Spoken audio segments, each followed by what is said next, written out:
ക്രിസ്തുവിൽ വാത്സല്യ സഹോദരങ്ങളെ, നിങ്ങൾക്കെല്ലാവർക്കും എൻ്റെ സ്നേഹവന്ദനം. വീണ്ടും നമ്മൾ വാരാവസാനം ദൈവസന്നിധിയിൽ ഒത്തുകൂടിയിരിക്കുകയാണ്.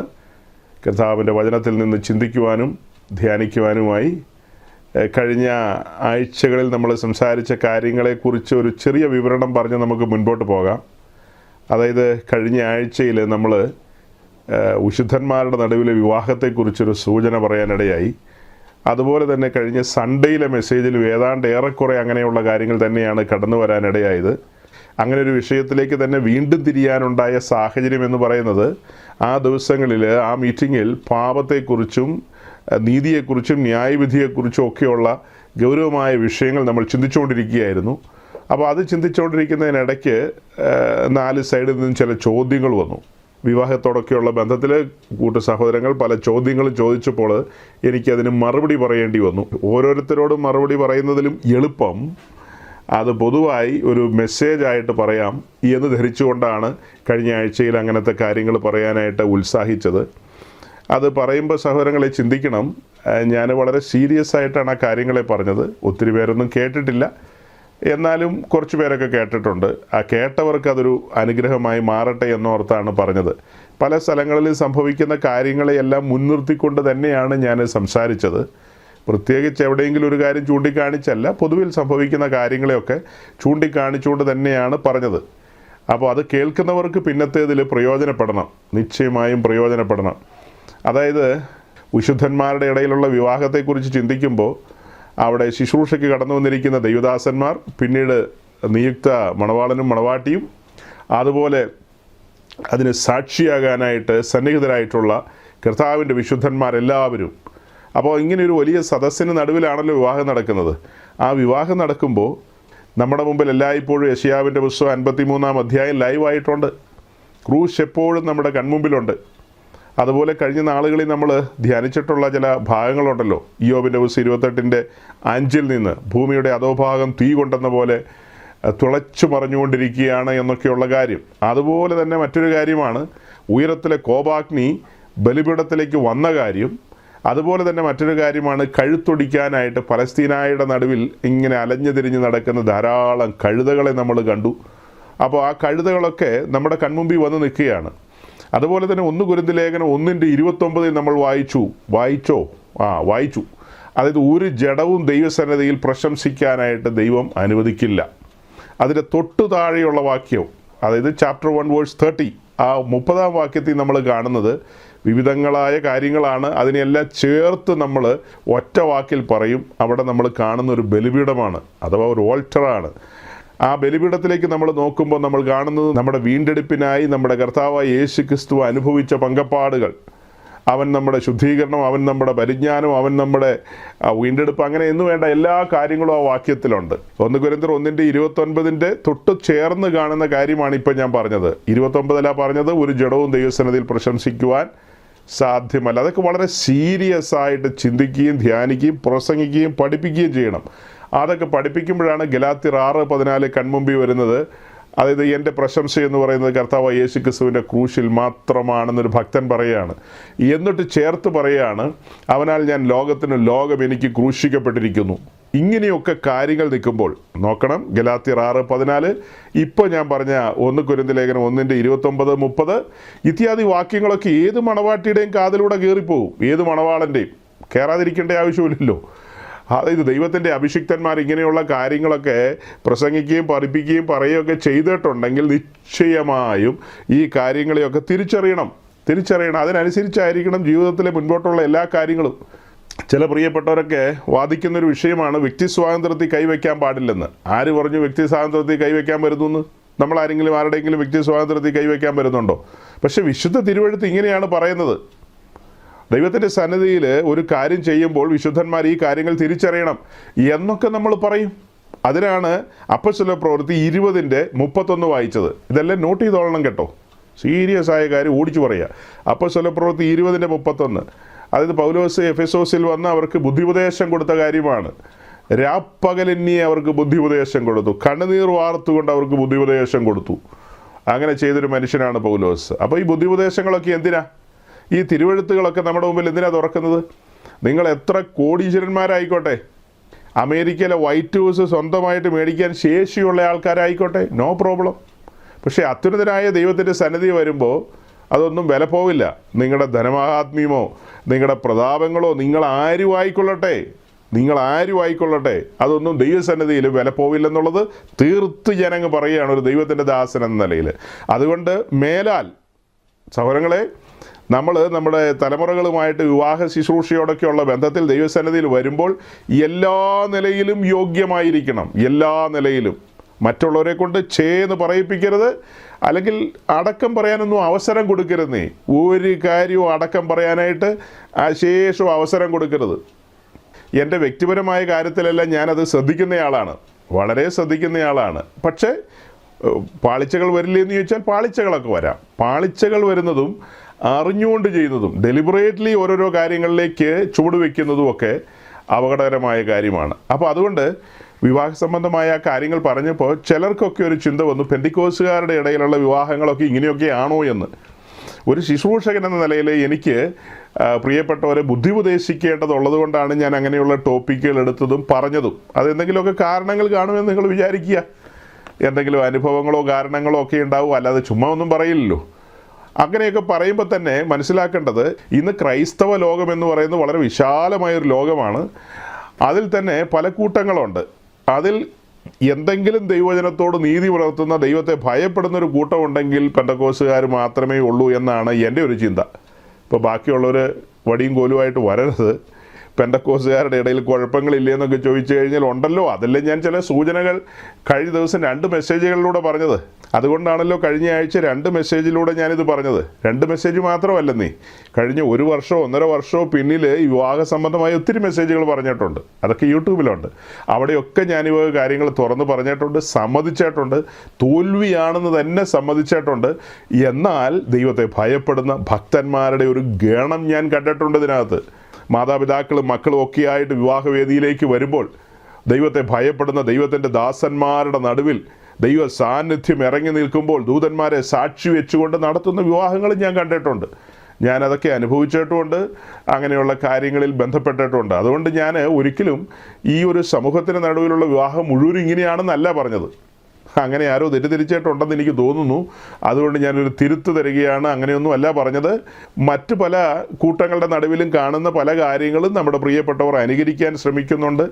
അല്ലെങ്കിൽ ഇത്രയൊക്കെ പോരെ, ഇങ്ങനെയൊക്കെ അങ്ങ് പോയാൽ പോരെ എന്നൊക്കെയുള്ള ഒരു ലാഘവത്വം ഏതൊക്കെയോ നിലയിൽ കടന്നു വന്നിട്ടില്ലേ എന്നൊരു ചിന്തയുണ്ട്. അതുകൊണ്ട് മുന്നറിയിപ്പ് എന്ന നിലയിലാണ് ഇതൊക്കെ പറയുന്നത്. മുന്നറിയിപ്പ് എന്ന നിലയിലാണ് ഈ മെസ്സേജൊക്കെ കേൾക്കുന്ന ഏതെങ്കിലും ഒരു യൗവനക്കാരനോ യൗവനക്കാരത്തിക്കോ ഒരു ബോധ്യമുണ്ടായി, ഒരു ഉത്ഭയം വന്ന് ദൈവത്തെ ഭയപ്പെട്ട് ദൈവത്തെ സ്നേഹിച്ച് അവർ ക്രമീകരണത്തിൽ പോവുകയാണെങ്കിൽ നമ്മൾ അത്രയും സമയമെടുത്ത് പറഞ്ഞത് വളരെ ധന്യമായി എന്നുള്ള നിലയിലാണ് ഞാൻ പരിഗണിക്കുന്നത്. സൗരങ്ങളെ വിവാഹ സംബന്ധമായ കാര്യങ്ങൾ പറഞ്ഞ് ഞാൻ സമയം കളയുന്നില്ല, ഞാനത് വിട്ടു.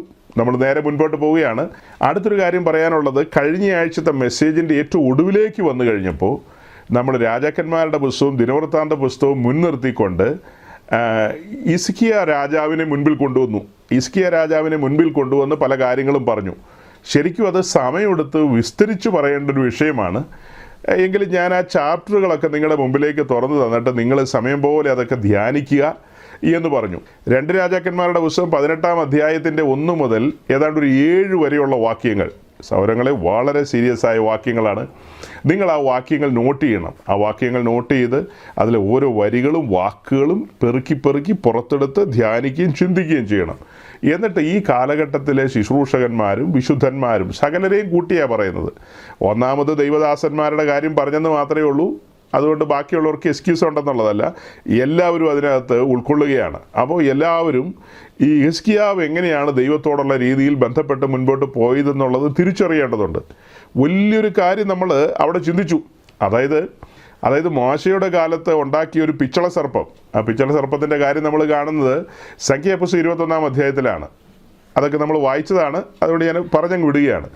യഹോവയായ ദൈവത്തോട് പിറുപിറുത്തു, മത്സരിച്ചു. ആ കാരണത്താൽ മരുഭൂമിയിൽ അഗ്നിസർപ്പങ്ങൾ അവരെ കടിക്കുകയും പലരും മരിച്ചു വീഴുകയൊക്കെ ചെയ്തപ്പോൾ അവരുടെ വിലാപം കേട്ട് മോശ ദൈവസന്നിധിയിൽ കാര്യമുണർത്തിച്ചു. അതിന് മറുപടി എന്നോണമാണ് പറഞ്ഞത്, നീ ഒരു പിച്ചള സർപ്പത്തെ ഉണ്ടാക്കി അവിടെ കെട്ടിത്തൂക്കുക എന്ന്. അപ്പോൾ പിച്ചള സർപ്പത്തെ നോക്കുന്നവർ രക്ഷ പ്രാപിക്കും, അല്ലെങ്കിൽ അവർക്ക് അതിൽ വിടുതൽ ലഭിക്കും എന്നുള്ളതാണ് അതിൻ്റെ ആശയം. അതിനൊരു ആത്മീയ അർത്ഥമുണ്ട്, ഗൗരവമായ ആത്മീയ അർത്ഥം. അത് ഞാൻ പിന്നാലെ എപ്പോഴെങ്കിലും സമയം പോലെ പറയാമെന്ന് പറഞ്ഞിരുന്നു. അത് പിന്നാലെ എപ്പോഴെങ്കിലും പറയാം. ഇപ്പോൾ അതൊന്നും ഞാൻ പറയാനായിട്ട് ശ്രമിക്കുന്നില്ല. ആ സംഭവം നടന്ന അതേ മരുഭൂമിയിൽ വെച്ച് ഉണ്ടാക്കിയ ആ പിച്ചള സർപ്പം അത് അവിടെ കൊണ്ട് അവസാനിക്കേണ്ടതാണ്. എന്നാൽ പിന്നീട് ഈ പിച്ചള സർപ്പത്തെ ഇസ്രായേൽ കീപ്പ് ചെയ്തു, സൂക്ഷിച്ചു. പിന്നീട് ആ പിച്ചള സർപ്പവുമായിട്ടാണ് അവരുടെ സഞ്ചാരത്തിൽ മുഴുവനും അവർ മുൻപോട്ട് പോയത്. അങ്ങനെ കാലങ്ങൾ പോയി, അവർക്ക് വാഗ്ദത്ത ഭൂമി അവകാശമായി ലഭിച്ചു. അന്ന് യോശുവ കൂടെയുണ്ട്. പിന്നത്തേതിൽ ജഡ്ജസ് അഥവാ ന്യായാധിപന്മാർ വന്നു. അത് കഴിഞ്ഞ് ഇസ്രായേലിൻ്റെ രാജാക്കന്മാരായ ശൗല്, ദാവീദ്, ശലോമോൻ. അത് കഴിഞ്ഞ് രാജ്യം രണ്ടായി വിഭജിക്കപ്പെട്ടതിന് ശേഷം എത്രയോ രാജാക്കന്മാർ രണ്ട് സ്ഥലങ്ങളിലും വന്നു. ഈ പറഞ്ഞ കാലങ്ങളിലൊക്കെ ഈ നെഹുഷ്ഠാൻ എന്ന് പറയുന്ന ആ പിച്ചള സർപ്പത്തിനെ ഇവർ ധൂപം കാണിച്ചിരുന്നു. ധൂപം കാണിക്കുക മീൻസ് ആരാധിച്ചിരുന്നു എന്ന് ചുരുക്കം. അങ്ങനെയായിരുന്നു മുൻപോട്ട് പോയിരുന്നത്. അപ്പോൾ ദാവീദ് ദൈവത്തിൻ്റെ ഹൃദയപ്രകാരമുള്ളവനാണ്. ദാവീദിൻ്റെ കാലത്ത് വിസ്മയകരമായ കാര്യങ്ങളൊക്കെ നടന്നിട്ടുണ്ട്. ദൈവത്തിൻ്റെ പ്രീതിയും കൃപയൊക്കെ ലഭിച്ചയാളാണ് ദാവീദ്. അതൊക്കെ വാസ്തവമാണെങ്കിലും അന്നും ഈ സംഭവം അവിടെ ഉണ്ടായിരുന്നു. അന്നും ഈ നെഹുഷ്ഠാൻ അവിടെ ശാന്തമായി വിശ്രമിക്കുന്നുണ്ടായിരുന്നു. എന്നാൽ യിഹിസ്കിയാവിൻ്റെ കാലം വന്നപ്പോൾ നമ്മൾ ആ 18-ാം അധ്യായത്തിൻ്റെ 1 മുതൽ താഴേക്ക് അങ്ങ് വായിക്കുമ്പോഴാണ് അസാധാരണമായൊരു പാസേജാണത്. അവിടെ താഴേക്ക് വരുമ്പോൾ യിഹിസ്കിയാവിനെ കുറിച്ച് കാണുന്നത് അതിനു മുമ്പുണ്ടായിരുന്ന രാജാക്കന്മാരെ പോലെ അതിന് ശേഷം ഉണ്ടായിരുന്ന രാജാക്കന്മാരെ പോലെ അല്ലായിരുന്നു യിഹിസ്കിയാവ് ദൈവഹിതം മനസ്സിലാക്കിക്കൊണ്ട് അശേര പ്രതിഷ്ഠകളെയൊക്കെ വെട്ടിയവനാണ്. അതായത് തൻ്റെ പിതാവായ ആഹാസ് ഒരു കുരുത്തം കെട്ട സ്വഭാവക്കാരനാണെന്ന് കഴിഞ്ഞ ആഴ്ച നമ്മൾ പറഞ്ഞു. അപ്പോൾ അങ്ങനെ ആ കുരുത്തം കെട്ട സ്വഭാവമൊക്കെയുള്ള ആഹാസ് കാട്ടിക്കൂട്ടിയ കാര്യങ്ങൾ, അതുപോലെ മറ്റു പല രാജാക്കന്മാരും ചെയ്തു കൂട്ടിയ കാര്യങ്ങൾ, ഇതിനെയൊക്കെ യിഹിസ്കിയാവ് വെട്ടിക്കളയാണ്.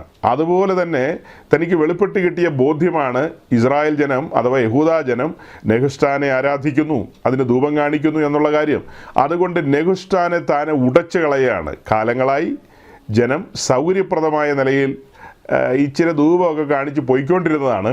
അതിനെ യിഹിസ്കിയാവ് ഉടച്ചു കളയുകയാണ് ചെയ്തത്. അപ്പോൾ അങ്ങനെ ഉടയ്ക്കണമെങ്കിൽ കാലങ്ങളായി ജനം കെട്ടിപ്പൊക്കി വെച്ചിരിക്കുന്ന ഒരു സംഹിത, അതിനെ വന്നങ്ങ് ഉടയ്ക്കണമെന്നൊക്കെ പറഞ്ഞാൽ എളുപ്പമല്ല. അത് എളുപ്പമാണോ? ഇപ്പോൾ ക്രൈസ്തവ ലോകത്ത് നമ്മൾ ഈ കുന്തമായിട്ടിരിക്കുന്ന പുള്ളിയുടെ പേരന ഇപ്പോൾ ക്രൈസ്തവ ലോകത്ത് നമ്മൾ പറയുകയാണ് ഗീവർഗീസ് എന്ന് പറയുന്നത് ചുമ്മാ ഒരു ഗീവർഗീസാണ്, അതിന് പിന്നിലൊക്കെ വ്യാപരിക്കുന്നത് സീറ്റാനാണ്, അതിനെയൊക്കെ ഉടച്ചു കളയേണ്ടതാണെന്ന് പറഞ്ഞാൽ ആ സമൂഹത്തിൽപ്പെട്ട ആളുകൾ എങ്ങനെയായിരിക്കും കൈകാര്യം ചെയ്യുന്നത്? ബാക്കി വെച്ചേക്കുമോ നമ്മളെ എന്ന് പറഞ്ഞതുപോലെ തന്നെയാണ് അന്നത്തെ കാലത്ത് അശേരയും നെഹുഷ്ഠാനൊക്കെ യഹൂദാ ജനത്തിന് ഏറ്റവും പ്രിയപ്പെട്ട കാര്യങ്ങളായിരുന്നു. അതിനെയാണ് ഇദ്ദേഹം വെട്ടിക്കളഞ്ഞത്, അല്ലെ തകർത്ത് കളഞ്ഞത്. ഈ വിഷയം നമ്മൾ എന്തുകൊണ്ട് പറഞ്ഞെന്ന് ചോദിച്ചാൽ, അതിന് ചില ദിവസങ്ങൾക്ക് മുമ്പ് നമ്മളൊരു സ്പെഷ്യൽ മീറ്റിംഗ് വെച്ച് ഒരു പ്രത്യേക വിഷയം ധ്യാനിച്ചിരുന്നു. അതായത് വിശുദ്ധന്മാരുടെ നടുവിൽ രാഷ്ട്രീയക്കാർ കടന്നു വരുന്ന കാര്യം. അതായത് നമ്മുടെ കൂട്ടായ്മകളിലും കൺവെൻഷനുകളിലും ഒക്കെ പൊതുസേവകരെന്നുള്ള നിലയിൽ അല്ലെങ്കിൽ രാഷ്ട്രീയക്കാരെന്ന നിലയിൽ അറിയപ്പെടുന്ന പ്രസിദ്ധരായവർ, അവർ ഭരണാധികാരികളാണ്, അതുപോലെ തന്നെ രാഷ്ട്രീയ പ്രവർത്തനങ്ങളിൽ മുഴുകിയിരിക്കുന്നവരാണ്, പ്രശസ്തരാണ്. അങ്ങനെയുള്ളവരൊക്കെ കടന്നു വന്ന് പല കാര്യങ്ങളും പറയുന്നത് നമ്മളന്ന് ചിന്തിച്ചു. ഇങ്ങനെയൊക്കെ സ്മൂത്തായിട്ട് ഈ കാര്യങ്ങൾ പോയിക്കൊണ്ടിരിക്കുകയാണ്. എല്ലാ സംഘടനകളും അങ്ങനെയൊക്കെ തന്നെയാണ് പോയിക്കൊണ്ടിരിക്കുന്നത്. അപ്പോൾ അതിന് നടുവിൽ നമ്മൾ അതിന് വിരോധമായി സംസാരിക്കുക എന്ന് പറഞ്ഞാൽ ഒരുതരം നെഹുഷ്ഠാനെ ഉടയ്ക്കുന്നതിന് തുല്യമാണ്. അതൊക്കെ നെഹുഷ്ഠാനെ ഉടയ്ക്കുന്നതിന് തുല്യമായ കാര്യങ്ങളായിട്ട് പരിഗണിക്കപ്പെടേണ്ടി വരും. അത് സമൂഹത്തിൻ്റെ അതൃപ്തി വിളിച്ചു വരുത്തും, അവർക്ക് ഉൾക്കൊള്ളാൻ കഴിയാതെ പോവും. അവർ നമ്മളെ വിമർശകനെന്നും ചുമ്മാ എന്തൊക്കെയോ ഉടയ്ക്കുന്നവനെന്നും അങ്ങനെയൊക്കെ പലതരത്തിലുള്ള പട്ടം ചാർത്തി തരും നമുക്ക്. പക്ഷെ അതൊന്നും നമ്മുടെ സബ്ജക്റ്റ് അല്ല. അതിലൊരു ദൈവഹിതം ഉണ്ടെന്ന് മനസ്സിലായപ്പോൾ, പരിശുദ്ധാത്മാവിൻ്റെ ലീഡിംഗ് ഉണ്ടെന്ന് മനസ്സിലായപ്പോൾ നമ്മൾ സധൈര്യം മുൻപോട്ട് വരികയായിരുന്നു. വലിയ സമൂഹത്തോടാണ് നമ്മൾ ആ ദിവസങ്ങളിൽ എന്താ പറയുക ഒരു ഏറ്റുമുട്ടൽ നടത്തിയത്. നിങ്ങൾ ഈ കാണിക്കുന്നതൊന്നും ദൈവവചനപ്രകാരം ശരിയല്ല, ശുദ്ധ ഭോഷ്കാണ് ഈ കാണിക്കുന്നത്. ഇതൊന്നും പരിശുദ്ധാത്മാവിൻ്റെ ആലോചനയല്ല. നിങ്ങളുടെ ഈ ശതാബ്ദി ആഘോഷങ്ങളും പിന്നെ എന്താ പറയുക അവിടെ ഈ പൊളിറ്റീഷ്യൻസിനെയൊക്കെ വിളിച്ചു വരുത്തി ദൈവസാന്നിധ്യം അലക്ഷ്യമാക്കുന്നതും അനേക വിശുദ്ധന്മാരുടെ ഹൃദയങ്ങളെ മലിനമാക്കുന്നതൊക്കെ ദൈവകോപം വിളിച്ചു വരുത്തുമെന്നൊക്കെയാണ് നമ്മൾ പറഞ്ഞത്. അങ്ങനെയൊക്കെ പറയാനായിട്ട് അത്ര എളുപ്പമല്ല കേട്ടോ സഹോദരങ്ങളെ. നിങ്ങൾ ചിന്തിക്കുന്ന പോലെ ഈസി ആയിട്ട് അങ്ങ് പറഞ്ഞു പോകാമെന്ന് വിചാരിക്കരുത്. അത് നാനാ ചെവികൾ കേൾക്കും. ആ കേൾക്കുന്നതൊക്കെ സമൂഹത്തിലെ, അല്ലെങ്കിൽ അത് കേൾക്കുന്നതൊക്കെ ഈ പെന്തക്കോസ്ത് സമൂഹത്തിലെ വളരെ ആദരണീയരും പ്രശംസ പിടിച്ചു പറ്റിയതുമായ ആൾക്കാരൊക്കെ ആയിരിക്കും. അതായത് ശുശ്രൂഷ ലോകത്തുള്ളവരൊക്കെ ആയിരിക്കും. അവരിൽ നിന്ന് ഇത് സംസാരിച്ച് എനിക്ക് കിട്ടാൻ പോകുന്നത് നെഗറ്റീവ് ഇമ്പ്രഷനായിരിക്കും. പക്ഷേ നമ്മളതൊന്നും അല്പം പോലും കാര്യമാക്കുന്നില്ല. ക്രൂശ് വഹിക്കാനാണ് നമ്മൾ ഇറങ്ങി പുറപ്പെട്ടിരിക്കുന്നത്. ക്രൂശ് വഹിക്കുക എന്ന് പറയുമ്പോൾ അവിടെ ത്യജിക്കപ്പെടലിൻ്റെ അനുഭവങ്ങളുണ്ട്, അവിടെ തിരസ്കരണങ്ങളുണ്ട്, നിന്ദകളുണ്ട്, അപമാനങ്ങളുണ്ട്, എന്നുവേണ്ട പല കാര്യങ്ങളുമുണ്ട്. അപ്പോൾ അതൊക്കെ അറിഞ്ഞുകൊണ്ട് തന്നെയാണ് ഇറങ്ങി തിരിച്ചിരിക്കുന്നത്, അറിഞ്ഞുകൊണ്ട് തന്നെയാണ് നമ്മൾ ഈ ടോപ്പിക്കുകളൊക്കെ പ്രസംഗിക്കുന്നത്.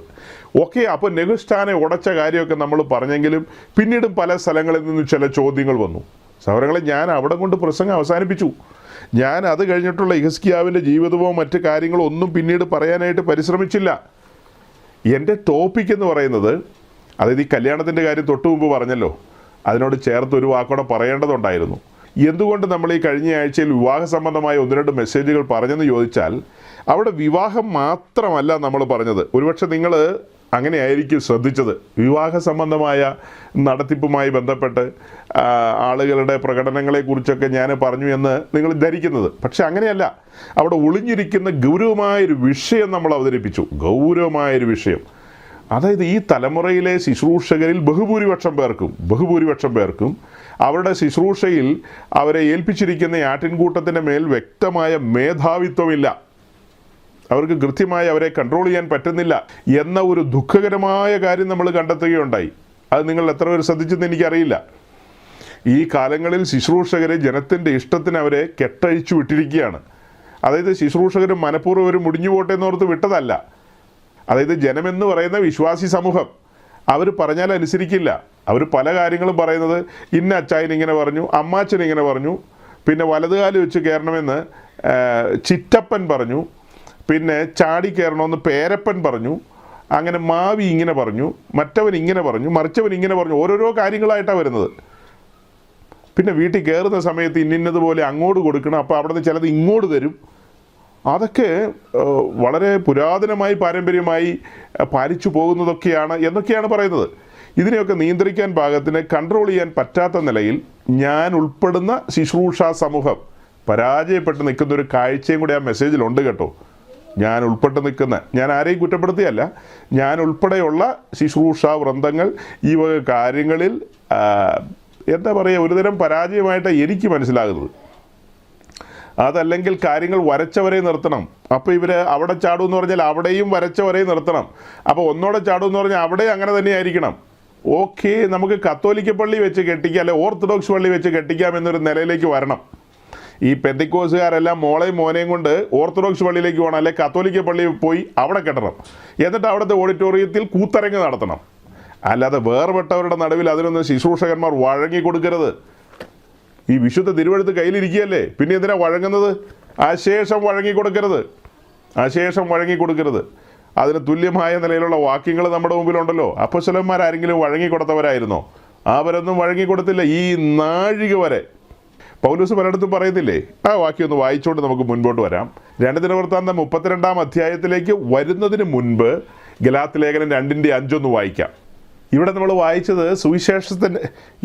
വായിച്ചത് സുവിശേഷത്തിൻ്റെ സത്യം നിങ്ങളോടുകൂടെ നിലനിൽക്കേണ്ടതിന് ഞങ്ങൾ അവർക്ക് ഒരു നാഴിക പോലും വഴങ്ങിക്കൊടുത്തില്ല. അപ്പോസ്തലന്മാരിൽ പ്രമുഖനായ പത്രോസും പിന്നെ ബർന്നബാസും ഒക്കെ അതിനോട് ചായ്വ് പ്രകടിപ്പിച്ച് ആ വഴിയിലേക്ക് തിരിഞ്ഞപ്പോൾ പൗലോസും സിലനോസും അങ്ങനെ ചിലരൊക്കെ ഉറച്ചു നിന്ന് പറയുകയാണ്, ഞങ്ങൾ അവർക്ക് ഒരു നാഴിക പോലും വഴങ്ങിക്കൊടുത്തില്ല. ഞങ്ങളിൽ ലൂക്കോസൊക്കെ ഉണ്ട് കേട്ടോ, ഞങ്ങൾ അവർക്ക് ഒരു നാഴിക പോലും വഴങ്ങിക്കൊടുത്തില്ലെന്ന്. വഴങ്ങിക്കൊടുക്കുന്ന ഒരു ശുശ്രൂഷാ ഗണത്തെയാണ് ഈ കാലഘട്ടത്തിൽ നമ്മൾ കാണുന്നത്. പലതിൻ്റെയും മുമ്പിൽ വഴങ്ങിക്കൊടുക്കുകയാണ്. വഴങ്ങിക്കൊടുക്കരുത്, നട്ടൽ വളയ്ക്കരുത്, സ്റ്റേഡായിട്ട് നിൽക്കണം. വിശുദ്ധ തിരുവെഴുത്ത് ഉറപ്പ് നൽകുന്നുണ്ടെങ്കിൽ ഉറച്ചു നിൽക്കണം. ഉറപ്പ് ലഭിക്കാത്ത കാര്യത്തിൽ നമ്മൾ കണ്ടമാനം മസിൽ പിടിക്കാൻ പോകരുത്. അതല്ല, തിരുവെഴുത്ത് നമുക്ക് വളരെ കൃത്യമായി ഉറപ്പ് നൽകുന്ന കാര്യങ്ങളാണെങ്കിൽ ആ കാര്യത്തിൽ ഉറച്ചു നിൽക്കണം. അതാണ് അതിൽ എനിക്ക് പറയാനുള്ളത്. അപ്പോൾ നോക്കണം, ഈ അന്തരീക്ഷമൊക്കെ ഇങ്ങനെ ആയിരിക്കുമ്പോഴാണ് നമ്മൾ യെഹിസ്കിയാവിനെ പരിചയപ്പെടുന്നതും നെഹുഷ്ഠാനെ ഉടയ്ക്കുന്ന കാര്യമൊക്കെ പറഞ്ഞത്. അത് വളരെ അനിവാര്യമായിരുന്നു ആ വിഷയം അവിടെ അവതരിപ്പിക്കേണ്ടത്. കല്യാണക്കാരുമാകട്ടെ, ശുശ്രൂഷകരുടെ കാര്യമാകട്ടെ, പിന്നീട് പറഞ്ഞ രാഷ്ട്രീയക്കാരും ശുശ്രൂഷകരും തമ്മിലുള്ള ബാന്ധവങ്ങളാകട്ടെ, ഇവിടെയെല്ലാം ഈ വിഷയം നമ്മൾ സംസാരിക്കേണ്ട വിഷയങ്ങൾ തന്നെയാണ്. അപ്പോൾ അത് കഴിഞ്ഞിട്ട് ഈ ചോദ്യം വന്നത് പറഞ്ഞല്ലോ, ഹിസ്കിയാവിൻ്റെ ജീവിതത്തിൽ അങ്ങനെയല്ലായിരുന്നു, ഇങ്ങനെയല്ലായിരുന്നു എന്നൊക്കെ പലരും ചോദിച്ചു. ഞാൻ അവർക്കൊന്നും മറുപടി കൊടുത്തില്ല. അവർക്കുള്ള മറുപടിയാണ് ഈ പറയുന്നത്. മെസ്സേജിൽ അവിടെ കൊണ്ട് നമ്മൾ നിർത്തിയില്ലേ സഹോദരങ്ങളെ? പിന്നീടുള്ള വിഷയം നമുക്ക് അവിടെ ധ്യാനിക്കേണ്ട കാര്യമില്ല. ഹിസ്കിയാവ് എന്ന് പറയുന്നൊരു വിഷയം സമ്പൂർണ്ണമായി പഠനത്തിനെടുക്കുകയല്ലോ. അദ്ദേഹത്തിൻ്റെ രാജഭരണകാലത്ത് എന്തെല്ലാം സംഭവിച്ചു എന്നുള്ളത് പൂർണ്ണമായി എടുക്കുകയല്ലോ. ഒരൊറ്റ വിഷയം പുറത്തേക്ക് എടുക്കുകയാണ്. അവൻ അശൂർ രാജാവിനോട് എതിർത്തു നിന്നു, അവനെ സേവിച്ചില്ല. മറ്റൊരു കാര്യം, അവൻ യഹോവയെ ആശ്രയിച്ചു, അവൻ യഹോവയിൽ തന്നെ ആശ്രയിച്ചു. അതുകൊണ്ട് യഹോവയായ ദൈവം അവന് ശുഭത നൽകി. അതിനെക്കുറിച്ച് 2 ദിനവൃത്താന്തം 32-ാം അധ്യായത്തിലേക്ക് വരുമ്പോൾ അതിൻ്റെ ഏതാണ്ട് ഒരു 23-ാമത്തെ വാക്യം, ആ വാക്യത്തിലേക്ക് വരുമ്പോൾ അതിൻ്റെ ഏറ്റവും ഒടുവിലത്തെ ലൈൻ മാത്രം ഞാനൊന്ന് വായിക്കാം. അവൻ അന്നു മുതൽ സകല ജാതികളുടെയും ദൃഷ്ടിയിൽ ഉന്നതനായി തീർന്നു. അതായത് അതിന് തൊട്ട് മുൻപുള്ള അധ്യായം, അതിനു മുൻപുള്ള 31-ാം അധ്യായത്തിൽ അശൂർ ചുറ്റും പാളയമിറങ്ങി നിൽക്കുകയാണ്. അങ്ങനെ ഭീതിദായകമായൊരു വല്ലാത്ത അവസ്ഥയിലൂടെ ഈ ജനം നിൽക്കുമ്പോൾ അവിടുത്തെ പ്രവാചകനായ യെശയ്യാവും ഹിസ്കിയാവും യഹോവയുടെ സന്നിധിയിൽ ഉപവാസത്തോടും പ്രാർത്ഥനയോടും ദൈവമോ അന്വേഷിച്ചു. അപ്പോൾ ദൈവസന്നിധിയിൽ നിന്നുണ്ടായ സംഭവങ്ങളൊക്കെ തൊട്ട് പുറകിലത്തെ ചാപ്റ്ററുകളിലുണ്ട്. അപ്പോൾ അങ്ങനെ യഹോവയായ ദൈവത്താൽ വളരെ അനുഗ്രഹിക്കപ്പെട്ടൊരു നിലയിലേക്ക് ഹിസ്കിയാവ് വന്നു എന്നുള്ളതൊരു സത്യമാണ്. എന്നാൽ അതിൻ്റെ മറുസൈഡും കൂടെ പറഞ്ഞ ഭാഗം വേഗം വിട്ടേക്കാം. 32-ാം അധ്യായത്തിൻ്റെ 25-ാമത്തെ വാക്യത്തിൽ ഇങ്ങനെയാണ് കാണുന്നത്. എന്നാൽ ഹിസ്കിയാവ് തനിക്ക് ലഭിച്ച ഉപകാരത്തിന് ഒത്തവണ്ണം നടക്കാതെ നിഗളിച്ചുപോയി. അതുകൊണ്ട് അവൻ്റെ മേലും യഹൂദയുടെ മേലും യെരൂശലേമിലും കോപമുണ്ടായി, അഥവാ ദൈവകോപം ഉണ്ടായി. എങ്ങനെയാണ് വായിച്ചത്? തനിക്ക് ലഭിച്ച ഉപകാരത്തിന് ഒത്തവണ്ണം അല്ലെങ്കിൽ അടുത്തവണ്ണം താന് അതിൽ നടക്കാതെ അത്യാവശ്യം നിഗളം വന്നു, പ്രൈഡ് വന്നെന്ന്. ഇതൊക്കെ കേൾക്കുമ്പോൾ നമ്മൾ ഭയപ്പെടണം. സ്വർഗത്തിലെ ദൈവം നമുക്ക് പല കാര്യങ്ങളും വെളിപ്പെടുത്തി തന്നിട്ടുണ്ട്. അനുഗ്രഹിക്കപ്പെട്ട നിലയിൽ നമ്മൾ മുൻപോട്ട് പോകുന്നു. ഇപ്പോൾ എൻ്റെ കാര്യം പറഞ്ഞു കഴിഞ്ഞാൽ 4 സൈഡിൽ നിന്നും ആളുകൾ വിളിക്കാറുണ്ട്. ഓരോ ആഴ്ചയിലെയും മെസ്സേജുകൾ നമ്മൾ അപ്ലോഡ് ചെയ്തതിന് ശേഷം ലോകത്തിലെ പല രാജ്യങ്ങളിൽ നിന്നാണ് ആളുകൾ വിളിക്കുന്നത്, പറയുന്നത്. പുതുതായി ഒത്തിരി പേരൊക്കെ കേൾക്കുന്നുണ്ട്. ചില പ്രിയപ്പെട്ടവരൊക്കെ സംസാരിച്ചു വരുമ്പോൾ അവരുടെ പ്രസംഗം കേട്ടത് സന്തോഷം കൊണ്ടൊക്കെ ആവാം. ചില സമയത്ത് സംസാരിച്ചു വരുമ്പോൾ പ്രസംഗിയായ ഉപദേശിയെ ഇച്ചിരി പുകഴ്ത്തിയൊക്കെ സംസാരിക്കും. ഉപദേശി വലിയ പുള്ളിയാണെന്നുള്ള രീതിയിലും ഭയങ്കര കാര്യങ്ങളൊക്കെ പറഞ്ഞിട്ടുണ്ട്. ഈ തലമുറയിൽ അപ്പടിയാണ് ഇപ്പടിയാണെന്നൊക്കെ ചില സമയത്തൊക്കെ പറഞ്ഞു കളയും. അതൊക്കെ കേൾക്കുമ്പോൾ നമുക്കിങ്ങനെ രോമം എഴുന്നേറ്റൊക്കെ നിൽക്കുകയാണെങ്കിൽ അപകടത്തിലേക്ക് പോകും. അതൊക്കെ കേട്ട് ഒരു ചെവിയുടെ കേട്ട് മറ്റേ ചെവിയിലൂടെ തട്ടിയൊക്കെ കളഞ്ഞേക്കുക. മഹാകൃപയാൽ മാത്രമാണ് നമ്മൾ ഓരോരോ കാര്യങ്ങൾ പ്രസംഗിക്കുന്നതും പ്രസ്താവിക്കുന്നതും. അല്ലെങ്കിൽ ഞാൻ വ്യക്തിപരമായി ഇപ്പോൾ മുൻപോട്ട് പോകുന്ന കാര്യങ്ങളൊക്കെ ചിന്തിച്ചു കഴിഞ്ഞാൽ കൃപയെന്നല്ലാതെ എനിക്കൊന്നും പറയാനില്ല സഹോദരങ്ങളെ. ദൈവസന്നിധിയിൽ പുകഴുവാനായിട്ട് യാതൊന്നുമില്ല. വലിയ പ്രതിസന്ധികളിലൂടെയാണ് കഴിഞ്ഞ 2024 ഞാൻ കടന്നുപോയത്. 2024 ഒരു പ്രത്യേകത എന്തെന്ന് ചോദിച്ചാൽ, ഞാൻ വളരെ സ്നേഹിക്കുകയും കരുതുകയൊക്കെ ചെയ്ത പല ദൈവദാസന്മാരിൽ നിന്നും എനിക്ക് തിക്താനുഭവങ്ങളുണ്ടായ ഒരു വർഷമാണ് 2024. കൂടെ നിൽക്കുന്നു എന്ന് തോന്നിയ പലരും അവരുടെ എല്ലാം തനിനിറം കണ്ട ഒരു വർഷമാണ് 2024. പലരും എന്തിനു വേണ്ടിയാണ് നിലകൊള്ളുന്നത് പോലും നമ്മൾ സംശയിച്ചു പോയിട്ടുണ്ട്. ചിലരൊക്കെ വെറും പണത്തിന് വേണ്ടി മാത്രം മുൻപോട്ട് പോകുന്നു എന്ന നിലയിലൊക്കെ പല കാര്യങ്ങളും എനിക്ക് മനസ്സിലായി. ഈ മുൻപിൽ നിന്ന് വന്ന് ആക്രമിക്കുക എന്ന് പറഞ്ഞാൽ അത് മനസ്സിലാക്കാം. അത് സാമാന്യ യുദ്ധത്തിന് നിരക്കുന്ന പിന്നിൽ നിന്നൊക്കെ കുത്തുക എന്ന് പറയുമ്പോൾ അത് വല്ലാത്തൊരു നോവിൻ്റെ കാര്യമാണ്. അപ്പോൾ അങ്ങനെ വലിയ നോവുകളും പ്രതിസന്ധികളും കാര്യങ്ങളും ഒക്കെ കടന്നാണ് നമ്മൾ ഈ ശബ്ദം ഇന്നും മുഴക്കിക്കൊണ്ടിരിക്കുന്നത്. അത് ദൈവകൃപയൊന്നു മാത്രമാണ്. ദൈവത്തിൻ്റെ വചനത്തിൽ നിലനിന്ന് പരിശുദ്ധാത്മാവിനെ അനുസരിച്ച് ആത്മാവിനെ ദുഃഖിപ്പിക്കാതെ പോയാൽ ഇങ്ങനെ തന്നെ പോകാമെന്ന് എനിക്ക് നല്ലൊരു ബോധ്യമുണ്ട്. അതല്ല മറ്റ് പലരുമൊക്കെ കാട്ടിക്കൂട്ടുന്നത് പോലെ ആ വഴിയിലേക്കൊക്കെ തിരിഞ്ഞു കഴിഞ്ഞാൽ അപകടമാണ്. അങ്ങനത്തെ ഒത്തിരി സാഹചര്യങ്ങളിലൂടെയൊക്കെ നമ്മൾ കടന്നു പോയെങ്കിലും അതിൻ്റെ നടുവിലൊക്കെ ഞാൻ ദൈവത്തിൻ്റെ സാന്നിധ്യം അനുഭവിക്കുകയും ജയകരമായി മുൻപോട്ട് പോകാൻ അതിന് നടുവിലും നമ്മൾ സ്നാനങ്ങൾ നടത്തിയിട്ടുണ്ട്. അതിന് നടുവിൽ പിന്മാറ്റക്കാരെ നമ്മൾ ഉറപ്പിച്ചു നിർത്തിയിട്ടുണ്ട്. ഈ വിശ്വാസ മാർഗത്തോട് ഗുഡ് ബൈ പറഞ്ഞ് പോകാനിരുന്ന ആളുകൾ അവിചാരിതമായി നമ്മൾ പ്രസംഗിച്ച പ്രസംഗങ്ങൾ കേട്ടപ്പോൾ ഞാൻ ഒരു സ്ഥലത്ത് ഞാൻ എന്നുള്ള വാക്ക് ഉപയോഗിക്കാറില്ല സഹോദരങ്ങളെ, ഞങ്ങളെന്ന് മാത്രമേ പറയാറുള്ളൂ. അപ്പോൾ ചിലരൊക്കെ ചോദിക്കാറുണ്ട്, ഈ ഞങ്ങളെന്ന് പറയാൻ ഇങ്ങനെ തന്നെ ഇരുന്നല്ലേ പ്രസംഗിക്കുന്നതെന്ന്. തന്നെ ഇരുന്നാണോ പ്രസംഗിക്കുന്നത്? ശരിക്കും തന്നെ ഇരുന്ന് തന്നെയാണ് പ്രസംഗിക്കുന്നത്. എന്നാൽ തന്നെ ഇരുന്നാണോ പ്രസംഗിക്കുന്നത്? ഒരു കൂട്ടം ആളുകളുടെ പ്രാർത്ഥനയും ജാഗരണവും സ്തോത്രാർപ്പണവും പിന്നീട് ഇതിനു വേണ്ടി ഉത്സാഹിക്കുകയും അധ്വാനിക്കുകയും ഈ മെസ്സേജുകളൊക്കെ അനേകരുടെ കയ്യിൽ എത്താൻ വേണ്ടി എത്രയോ സഹോദരങ്ങളാണ് ഉത്സാഹിക്കുന്നതെന്നറിയാവോ? അല്ലാതെ ചുമ്മാ ഇരുന്ന് പ്രസംഗിച്ചതുകൊണ്ട് മാത്രം ഇത് മറ്റുള്ളവരുടെ മുമ്പിൽ എത്തില്ലല്ലോ. അപ്പോൾ അതിന് ദൈവം കരങ്ങളിലെടുത്ത് ഉപയോഗിക്കുന്ന ഒത്തിരി പ്രിയപ്പെട്ടവരുണ്ട്. അങ്ങനെയാണിത് പലരുടെയും കരങ്ങളിലെത്തുന്നതും അവർ കേൾക്കുന്നതും. ചിലർ വളരെ അനുഗ്രഹമായിരുന്നു, ഞങ്ങൾക്ക് തിരിയാത്ത ചില മേഖലകളുണ്ടായിരുന്നു, അത് തുറന്നു കിട്ടി, സന്തോഷം എന്നൊക്കെ പലരും പറയാനിടയായത്. ഇതൊക്കെ പറയുമ്പോൾ യെഹിസ്കീയാവിൻ്റെ ജീവിതം നമ്മുടെ മുമ്പിലുണ്ട്. ഒന്നുകൂടെ വായിക്കാം. എന്നാൽ യെഹിസ്കീയാവ് തനിക്ക് ലഭിച്ച ഉപകാരത്തിനൊത്തവണ്ണം നടക്കാതെ നിഗളിച്ചുപോയി. അതുകൊണ്ട് അവൻ്റെ മേലും യഹൂദയുടെ മേലും യെരൂശലേമിലും കോപമുണ്ടായി. അതുകൊണ്ട് അവൻ്റെ മേലും യഹൂദയുടെ മേലും യെരൂശലേമിന്മേലും എല്ലാം ദൈവകോപം കടന്നു വന്നു. അപ്പോൾ ഒരു ശുശ്രൂഷകൻ്റെ ജീവിതത്തിൽ പാളിച്ച് സംഭവിക്കുമ്പോൾ തൻ്റെ ആ ഒരു സർക്കിളിൽ നിൽക്കുന്ന ആളുകളുടെ എല്ലാം മേൽ കോപം വരുമെന്നല്ല, അതിൻ്റെ ദുരന്ത ഫലങ്ങൾ അവരെല്ലാം അനുഭവിക്കേണ്ടി വരും. ഇപ്പോൾ ഞാൻ ഒരാൾ ദൈവത്തിൻ്റെ വചനം വിട്ട് ജഡിക മേഖലയിലേക്ക് പോവുകയോ ദ്രവ്യാഗ്രഹത്തിൻ്റെ കൗശല വാക്കുകൾ പറഞ്ഞ് ആ വഴിയിലേക്കൊക്കെ തിരിയുകയാണെങ്കിൽ ദൈവസാന്നിധ്യവും ദൈവകൃപയും അന്യം നിന്നു പോകും. ഞാനുമായി ബന്ധപ്പെട്ട് ആ സർക്കിളിൽ വരുന്ന ഒരു കൂട്ടം ആളുകളുണ്ടല്ലോ, അവർക്കെല്ലാം അത് ദോഷമായി പരിണമിക്കും. അതാണ് സംഭവിക്കുന്നത്. യെഹിസ്കീയാവിൻ്റെ ജീവിതം നമ്മുടെ മുമ്പിൽ അങ്ങനെ ഇരിക്കുകയാണ്. എന്നിട്ട് അതിൻ്റെ നേരെ താഴെ വരുമ്പോൾ 29-ാമത്തെ വാക്യത്തിൽ കാണുന്നത്, ദൈവം അവന് അനവധി സമ്പത്ത് കൊടുത്തിരുന്നത് കൊണ്ട് അവൻ പട്ടണങ്ങളെയും ആടുമാടുകളെയും വളരെ സമ്പാദിച്ചു. Very good. യെഹിസ്കീയാവിന് ദൈവം അനവധി സമ്പത്ത് കൊടുത്തിരുന്നത് കൊണ്ട് അവൻ പട്ടണങ്ങളെയും ആടുമാടുകളെയും വളരെ സമ്പാദിച്ചു. പുരാതന കാലത്ത് ആടുമാടുകൾ നാൽക്കാലികളാണല്ലോ സമ്പത്തിൻ്റെ നിദാനമായിട്ട് കൂട്ടുന്നത്.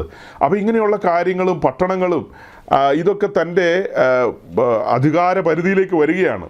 അങ്ങനെ താൻ വലിയ ധനാഢ്യനായി തീർന്ന ഒരു കാലഘട്ടത്തിലാണ് തൊട്ട് മുകളിൽ 25-ാം വാക്യം വായിച്ചത്.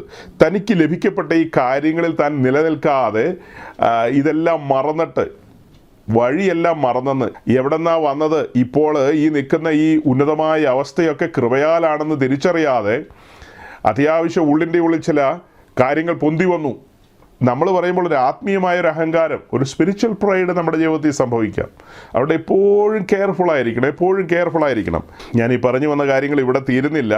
പിന്നീട് സംഭവിച്ച വളരെ ഭയാനകമായൊരു കാര്യം അതും കൂടെ വായിച്ചിട്ട് ആ ഭാഗം വിടാം. അതിന് 31-ാം വാക്യം. അപ്പോൾ സഹോദരങ്ങളെ, വായിച്ച ആ വാക്യത്തിലേക്ക് നമ്മൾ നോക്കുമ്പോൾ ബാബേൽ പ്രഭുക്കന്മാർ ചില ദൂതന്മാരെ അയച്ചു യെഹിസ്കീയാവിൻ്റെ അടുക്കൽ. യെഹിസ്കീയാവിൻ്റെ മഹത്വത്തെക്കുറിച്ചും വൻകാര്യങ്ങളെക്കുറിച്ചും പലതും കേട്ടറിയുവാനും ചോദിച്ചറിയുവാനും വേണ്ടി. അങ്ങനെ അവർ വന്നപ്പോൾ അവൻ്റെ അടുക്കൽ അയച്ച ദൂതന്മാരുടെ കാര്യത്തിൽ അവൻ്റെ ഹൃദയത്തിലുള്ളതൊക്കെയും അറിയുവാൻ തക്കവണ്ണം അവനെ പരീക്ഷിക്കേണ്ടതിന് ദൈവം അവനെ വിട്ടുകൊടുത്തു. പിന്നീട് നമ്മൾ താഴെ വായിക്കുന്നത് അവൻ യെരൂശലേം ദേവാലയത്തിലെയും സകല കാര്യങ്ങളും തുറന്നു കൊടുത്തെന്ന്. അതായത് ഇന്ന് നരേന്ദ്രമോദിയെ കാണാനായിട്ട് പാകിസ്ഥാൻ്റെ പ്രധാനമന്ത്രി വരുന്നു. വന്നിട്ട് പല കാര്യങ്ങളും ചോദിച്ചപ്പോൾ പുള്ളിക്ക് ആവേശം കയറിയിട്ട് ഈ ന്യൂക്ലിയർ പോർമുനകൾ എവിടെയെല്ലാമാണ് വെച്ചിരിക്കുന്നത്, അതിൻ്റെ എല്ലാം സ്ക്വാഡ്രൺ എവിടെയാണ് എന്നുള്ള കാര്യങ്ങളെല്ലാം പാകിസ്ഥാൻ്റെ പ്രധാനപ്പെട്ട ആളുകളോട് പറഞ്ഞു കൊടുക്കുക എന്ന് വിചാരിക്കുക. എങ്ങനെ ഇരിക്കും? ഈ പറഞ്ഞ ബാബേൽ പ്രഭുക്കന്മാർ വന്ന യെരൂശലേം ദൈവാലയത്തോടുള്ള ബന്ധത്തിലെ അതിലെ പൊൻകിണ്ണങ്ങളും അതുപോലെയുള്ള പല കാര്യങ്ങളും എല്ലാം കാണിച്ചു കൊടുത്തു. അതുപോലെ തൻ്റെ അരമനയിലുള്ള കാര്യങ്ങൾ എന്നു വേണ്ട, അതായത് കോൺഫിഡൻഷ്യലായി വെക്കേണ്ട പല കാര്യങ്ങളും ഈ ശത്രുക്കളുടെ മുമ്പാകെ തുറന്നു വെച്ചതുകൊണ്ടുണ്ടായ അപകടങ്ങൾ വലിയ അപകടങ്ങളാണ്. നോക്കണം, ഈ വാക്യത്തിലൂടെ നമ്മളെന്താ പഠിക്കുന്നത്? വലിയവനായ ദൈവം അവൻ്റെ ഹൃദയത്തിലുള്ളതൊക്കെയും അറിയുവാൻ തക്കവണ്ണം അവനെ പരീക്ഷിക്കേണ്ടതിന്. യെഹിസ്കീയാവ് എന്താണെന്ന് യെഹിസ്കീയാവിനും ജനത്തിനും എല്ലാവർക്കും മനസ്സിലാകാൻ പാകത്തിന് ദൈവം അവനെ പരീക്ഷിക്കേണ്ടതിന് ഈ ബാബേൽ രാജാവിൻ്റെ പ്രഭുക്കന്മാരെ അനുവദിച്ചു. ദൈവം അനുവദിക്കാതെ ഒന്നും നടക്കില്ലെന്നേ. ദൈവം അനുവദിച്ചതിൻ്റെ പേരിലാണ് ഈ കാര്യങ്ങളെല്ലാം സംഭവിച്ചത്. അപ്പം അതിന് മുൻപുള്ള വാക്യങ്ങളിലൂടെ എന്താ നമ്മൾ കണ്ടത്? അവൻ യഹോവയോട് പറ്റിച്ചേർന്നിരുന്നു, അവൻ വളരെ ധനസമ്പത്തുള്ളവനായിരുന്നു, അവൻ കൃതാർത്ഥനായിരുന്നു, അവൻ പട്ടണങ്ങളെ പിടിച്ചടക്കിയവനാണ്, രാജ്യങ്ങളെ കീഴടക്കിയവനാണ്, അവനൊരു വീരശൂര പരാക്രമിയായിരുന്നു, അങ്ങനെ പലതുമായിരുന്നു. അതെല്ലാം കൃപയാൽ സാധ്യമായതാണ്. അങ്ങനെ ഇരിക്കുമ്പോൾ തന്നെയാണ് വലിയവനായ ദൈവം യെഹിസ്കീയാവിനെ പരീക്ഷിക്കേണ്ടതിന് ഈ വക കാര്യങ്ങൾ അനുവദിച്ചത്. അങ്ങനെയെങ്കിൽ നമ്മുടെ ഓരോരുത്തരുടെയും ജീവിതത്തിൽ ഈ വക കാര്യങ്ങളൊക്കെ സംഭവിക്കുമെന്നുള്ള ബുദ്ധിപദേശം ഇതിനകത്ത് വലിയ ബുദ്ധിപദേശമുണ്ട്. ശുശ്രൂഷകർക്ക് വിശേഷാൽ നമ്മൾ ക്രിസ്തീയ ചരിത്രം എടുത്ത് പഠിച്ചു കഴിഞ്ഞാൽ ആ ചരിത്രത്തിൽ തന്നെ ആദ്യത്തെ 3 നൂറ്റാണ്ട് കഴിഞ്ഞപ്പോൾ ഇതുപോലത്തെ പരിശോധനകൾ വന്നപ്പോൾ ആ സമൂഹം വഴിമാറിപ്പോയി. പിന്നീട് ചരിത്രത്തിൽ എമ്പാടും ഇതുപോലെ പരിശോധനകളിൽ പരാജയപ്പെട്ടു പോയ സംഭവങ്ങൾ നമ്മുടെ മുമ്പിലുണ്ട്. അതും കഴിഞ്ഞ് പെന്തക്കോസ്ത് മുന്നേറ്റമുണ്ടായി മലയാളക്കരയിൽ. ലോകത്തെങ്ങും വെളിപ്പെടാത്ത വെളിപ്പാടുകളാണ് വെളിപ്പെട്ടത്. അതിശോഭയോടും ശക്തിയോടും മുന്നേറിയ ഒരു കാലഘട്ടം. കൊടികളോടുകൂടിയ സൈന്യം പോലെ എന്നൊക്കെ എഴുതിയിരിക്കുന്നതിന് തുല്യമായ നിലയിൽ സമൂഹങ്ങളെല്ലാം വറച്ചുപോയി. വലിയ മുന്നേറ്റങ്ങളായിരുന്നു. ധാരാളം സ്നാനങ്ങളാണ് നടക്കുന്നത്. ഓരോരോ സ്ഥലങ്ങളിൽ കുക്ക് സാഹിബിൻ്റെയൊക്കെ പ്രവർത്തന ഫലമായിട്ട് കൊട്ടാരക്കരയിൽ, തൃക്കടമംഗൽ, തുവിയൂര് എന്നുവേണ്ട അടൂര് ഏതേതെല്ലാം സ്ഥലങ്ങളിലാണ് അദ്ദേഹത്തിൻ്റെയൊക്കെ പ്രവർത്തന ഫലമായിട്ട്, ഞാൻ 2-3 സ്ഥലങ്ങളുടെ പേര് പറഞ്ഞതേ ഉള്ളൂ, ഒത്തിരി സ്ഥലങ്ങളിൽ അവരുടെ പ്രവർത്തന ഫലമായി ധാരാളം സ്നാനങ്ങൾ നടന്നു. ആ കാലഘട്ടത്തിലുണ്ടായ 2 പ്രധാനപ്പെട്ട ഉണർവുകളാണ് തുവിയൂരിലെ ഉണർവും പൂവത്തൂരിലെ ഉണർവും. അവിടെയൊക്കെ എന്തുമാത്രം ആളുകളാണ് വിശ്വാസ വഴിയിലേക്ക് വന്നത്. ആ കാലഘട്ടത്തിൽ നോക്കണം, ചില മർത്തോമ പള്ളികളൊക്കെ കാലിയായിപ്പോയി, ചില ഇവാഞ്ചലിക്കൽ പള്ളികളൊക്കെ കാലിയായിപ്പോയി. പൂർണ്ണമായിട്ട് ഒരു പെന്തക്കോസ്ത് അനുഭവത്തിലേക്ക് വന്നു. എന്നുവെച്ചാൽ ക്രിസ്തീയ സഭ ആദ്യകാലം മുതൽ അനുവർത്തിച്ചിരുന്ന കാര്യങ്ങളെല്ലാം അനുവർത്തിച്ച് വിശ്വാസത്താലുള്ള നീതീകരണം, വിശ്വാസ സ്നാനം, ആത്മസ്നാനം, ജയജീവിതം, വിശുദ്ധ ജീവിതം എന്നു വേണ്ട ഈ വക കാര്യങ്ങളെക്കുറിച്ചൊക്കെയുള്ള വ്യക്തമായ പഠനങ്ങളും ബോധ്യങ്ങളാലും മുന്നേറിയൊരു കാലം. അങ്ങനെ മുന്നേറിയ ആ സമൂഹത്തിൻ്റെ പിൻതലമുറയിലേക്ക് വന്നപ്പോൾ അവരൊരു തെറ്റായ ഒരു ആശയത്തെ മുറുകെ പിടിച്ചു. ദൈവം അവരുടെ ജീവിതത്തിൽ പല കാര്യങ്ങളും അനുവദിച്ചു, അതൊക്കെ കൊടുത്തു, അതൊക്കെ സത്യമാണ്. പക്ഷേ പരിശോധനകൾ അവർ മനസ്സിലാക്കിയില്ല. അവർ ചുമ്മാ തട്ടിവിട്ടു. 1-2 തലമുറ കട്ട സഹിച്ചാൽ 3-4 തലമുറയെ ന്യൂയോർക്കിൽ എത്തിക്കുന്ന ഒരു ദൈവം ജീവിക്കുന്നു എന്ന്. ഞാൻ ഈ വിശ്വാസ മാർഗത്തിലേക്ക് വന്നപ്പോൾ ആദ്യ സമയങ്ങളിൽ ഒരു പാസ്റ്ററുടെ പ്രസംഗം സ്ഥിരം കേൾക്കുമായിരുന്നു. പുള്ളി ഒരു കഥാപ്രസംഗ ശൈലിയിലാണ്. നമ്മുടെ ഇപ്പോൾ ഈ കുട്ടനാടനൊരു പാസ്റ്റർ ഉണ്ടല്ലോ, പുള്ളിക്കൊക്കെ മുമ്പുള്ള ആളാണ്. അരങ്ങ് അടക്കി വാണിരുന്നൊരു മനുഷ്യനാണ്. അദ്ദേഹത്തിൻ്റെ പ്രസംഗങ്ങൾ എനിക്ക് വലിയ ഹരമായിരുന്നു. കാരണം നമ്മളതിനു മുമ്പ് ഈ പള്ളിയിലച്ചന്മാരുടെ പ്രസംഗമല്ലേ കേട്ടിട്ടുള്ളൂ. അപ്പോൾ ഇത് പ്രാസോപ്പിച്ചും ഈണത്തിലും ഇടയ്ക്ക് പാട്ടും മേമ്പൊടികളും എല്ലാം ഇട്ട്, അപ്പോൾ നമുക്കതങ്ങ് ഭയങ്കരമായിട്ട് രസിച്ചു. അപ്പോൾ അതിലൊരു പ്രസംഗമുണ്ട് പുള്ളിയുടെ, അത് ഞാൻ ഇന്നും ഓർക്കും. അതായത് ദൈവം നമ്മെ അനുഗ്രഹിക്കാൻ വേണ്ടി ഇവിടെ നിന്ന് അങ്ങ് മണലാരണ്യത്തിൽ കൊണ്ടുപോയിട്ട് അനുഗ്രഹിക്കും. അവിടെ കൊണ്ടുപോയിട്ട് അനുഗ്രഹിച്ചിട്ട് മതി വരാതെ ദൈവം 7 കടലിനക്കരെ കൊണ്ടുപോയിട്ട് അനുഗ്രഹിക്കുമെന്ന്. 7 കടലിനക്കരെ. അത് കേട്ടപ്പോൾ എനിക്ക് മനസ്സിലായില്ല. പിന്നെ മനസ്സിലായി, ഈ മണലാരണ്യത്തിൽ കൊണ്ടുപോകാന്ന് വെച്ചാൽ ഗൾഫിൽ കൊണ്ടുപോവുക. അത് കഴിഞ്ഞ് 7 കടൽ എന്നൊക്കെ പറഞ്ഞാൽ നമ്മുടെ ലീസ കൊച്ചമ്മയൊക്കെയുള്ള നാട്, ആ സ്ഥലത്തേക്ക് കൊണ്ടുപോകുന്ന കാര്യമാണ്. അതായത് 70കൾക്ക് ശേഷം മലയാളക്കരയിൽ നിന്ന് ഇങ്ങനെ ആളുകൾ അമേരിക്കയിലേക്കും UK-ലേക്കും യൂറോപ്പിലെ പല സ്ഥലങ്ങളിലേക്കും ഒക്കെ പതിയെ പോയി തുടങ്ങിയിരുന്നു. 80കളൊക്കെ ആയപ്പോഴത്തേക്ക് ശക്തമായൊരു ഒഴുക്ക് തുടങ്ങിയിരുന്നു. 90കളൊക്കെ ആയപ്പോഴത്തേക്കും ധാരാളം പേരങ്ങനെ ആ ഭാഗങ്ങളിലേക്കൊക്കെ കടന്നുപോയി. ഈ പോയവരും കണ്ടു നിന്നവരും അവരുടെ മക്കളും കൊച്ചുമക്കളും ആരൊക്കെയോ എങ്ങനെയൊക്കെയോ പറഞ്ഞുണ്ടാക്കിയ ഒരു കാര്യമാണ്. ഈ പറഞ്ഞ പോലെ 2 തലമുറ കട്ട സഹിക്കേണ്ടി വരും. അത് കഴിഞ്ഞാൽ പിന്നെ വച്ചടി കയറ്റമാണ്. അവർ പിന്നെ അനുഗ്രഹിക്കപ്പെടും. വേദപുസ്തകത്തിൽ എങ്ങും ഇല്ലാത്തൊരു കാര്യമാണ്. ആ പരിശോധനയിൽ ഈ സമൂഹം തകർന്നു പോയില്ലേ. ഉടുതുണിക്ക് മറുതുണിയില്ലാതെ മുളക്കുഴയെന്നൊക്കെ കടന്നു വന്ന ചില പ്രിയപ്പെട്ടവരൊക്കെ ഉണ്ട്. അങ്ങനെയുള്ള അവരുടെയൊക്കെ മക്കളും കൊച്ചുമക്കളും ഒക്കെ ഇന്ന് 13,000 സ്ക്വയർ ഫീറ്റ് ബിൽഡിങ്ങിലും ഇട്ട് മൂടാൻ സ്റ്റേറ്റ് ബാങ്ക് ഓഫ് ഇന്ത്യയുടെ എല്ലാ വർഷത്തെ അവാർഡ് വാങ്ങുന്നവർ, ഏറ്റവും കൂടുതൽ ഡെപ്പോസിറ്റുള്ള ആളുകളുടെ അവാർഡൊക്കെ വാങ്ങുന്ന ഈ പറഞ്ഞ കൂട്ടത്തിൽപ്പെട്ടവരാ. പണ്ട് സുവിശേഷ നിമിത്തം ഉടുത്ത തുണിയും ഒരു ബൈബിളുമായിട്ട് ഇറങ്ങി തിരിച്ച ആളുകൾ, അവർ പറയുന്നത് എന്താ? ദൈവം അനുഗ്രഹിച്ചു മാനിച്ചെന്ന. പക്ഷെ പത്രോസ്, പൗലോസ് ഇത്യാദി അപ്പോസ്തലന്മാരുടെ കാര്യമൊക്കെ എടുത്താലോ, ഈ അപ്പോസ്തലന്മാരൊന്നും അത്ര നേരോടെ നടന്നതായിട്ട് അവർക്ക് ഒരു ചിന്തയില്ലെന്ന് എനിക്ക് തോന്നുന്നു. നേരോടെ അങ്ങനെ നടന്നിട്ടുണ്ടാവില്ല. നേരോടെ നടന്ന നന്മയ്ക്ക് ഒരു കുറവുമില്ലല്ലോ. ഇവരൊക്കെ നേരോടെ നടന്നു, ഇവരുടെ അപ്പന്മാർ നേരോടെ നടന്നു. അതുകൊണ്ട് മക്കൾക്ക് ഇട്ടുമൂടാനുള്ളത് കിട്ടി.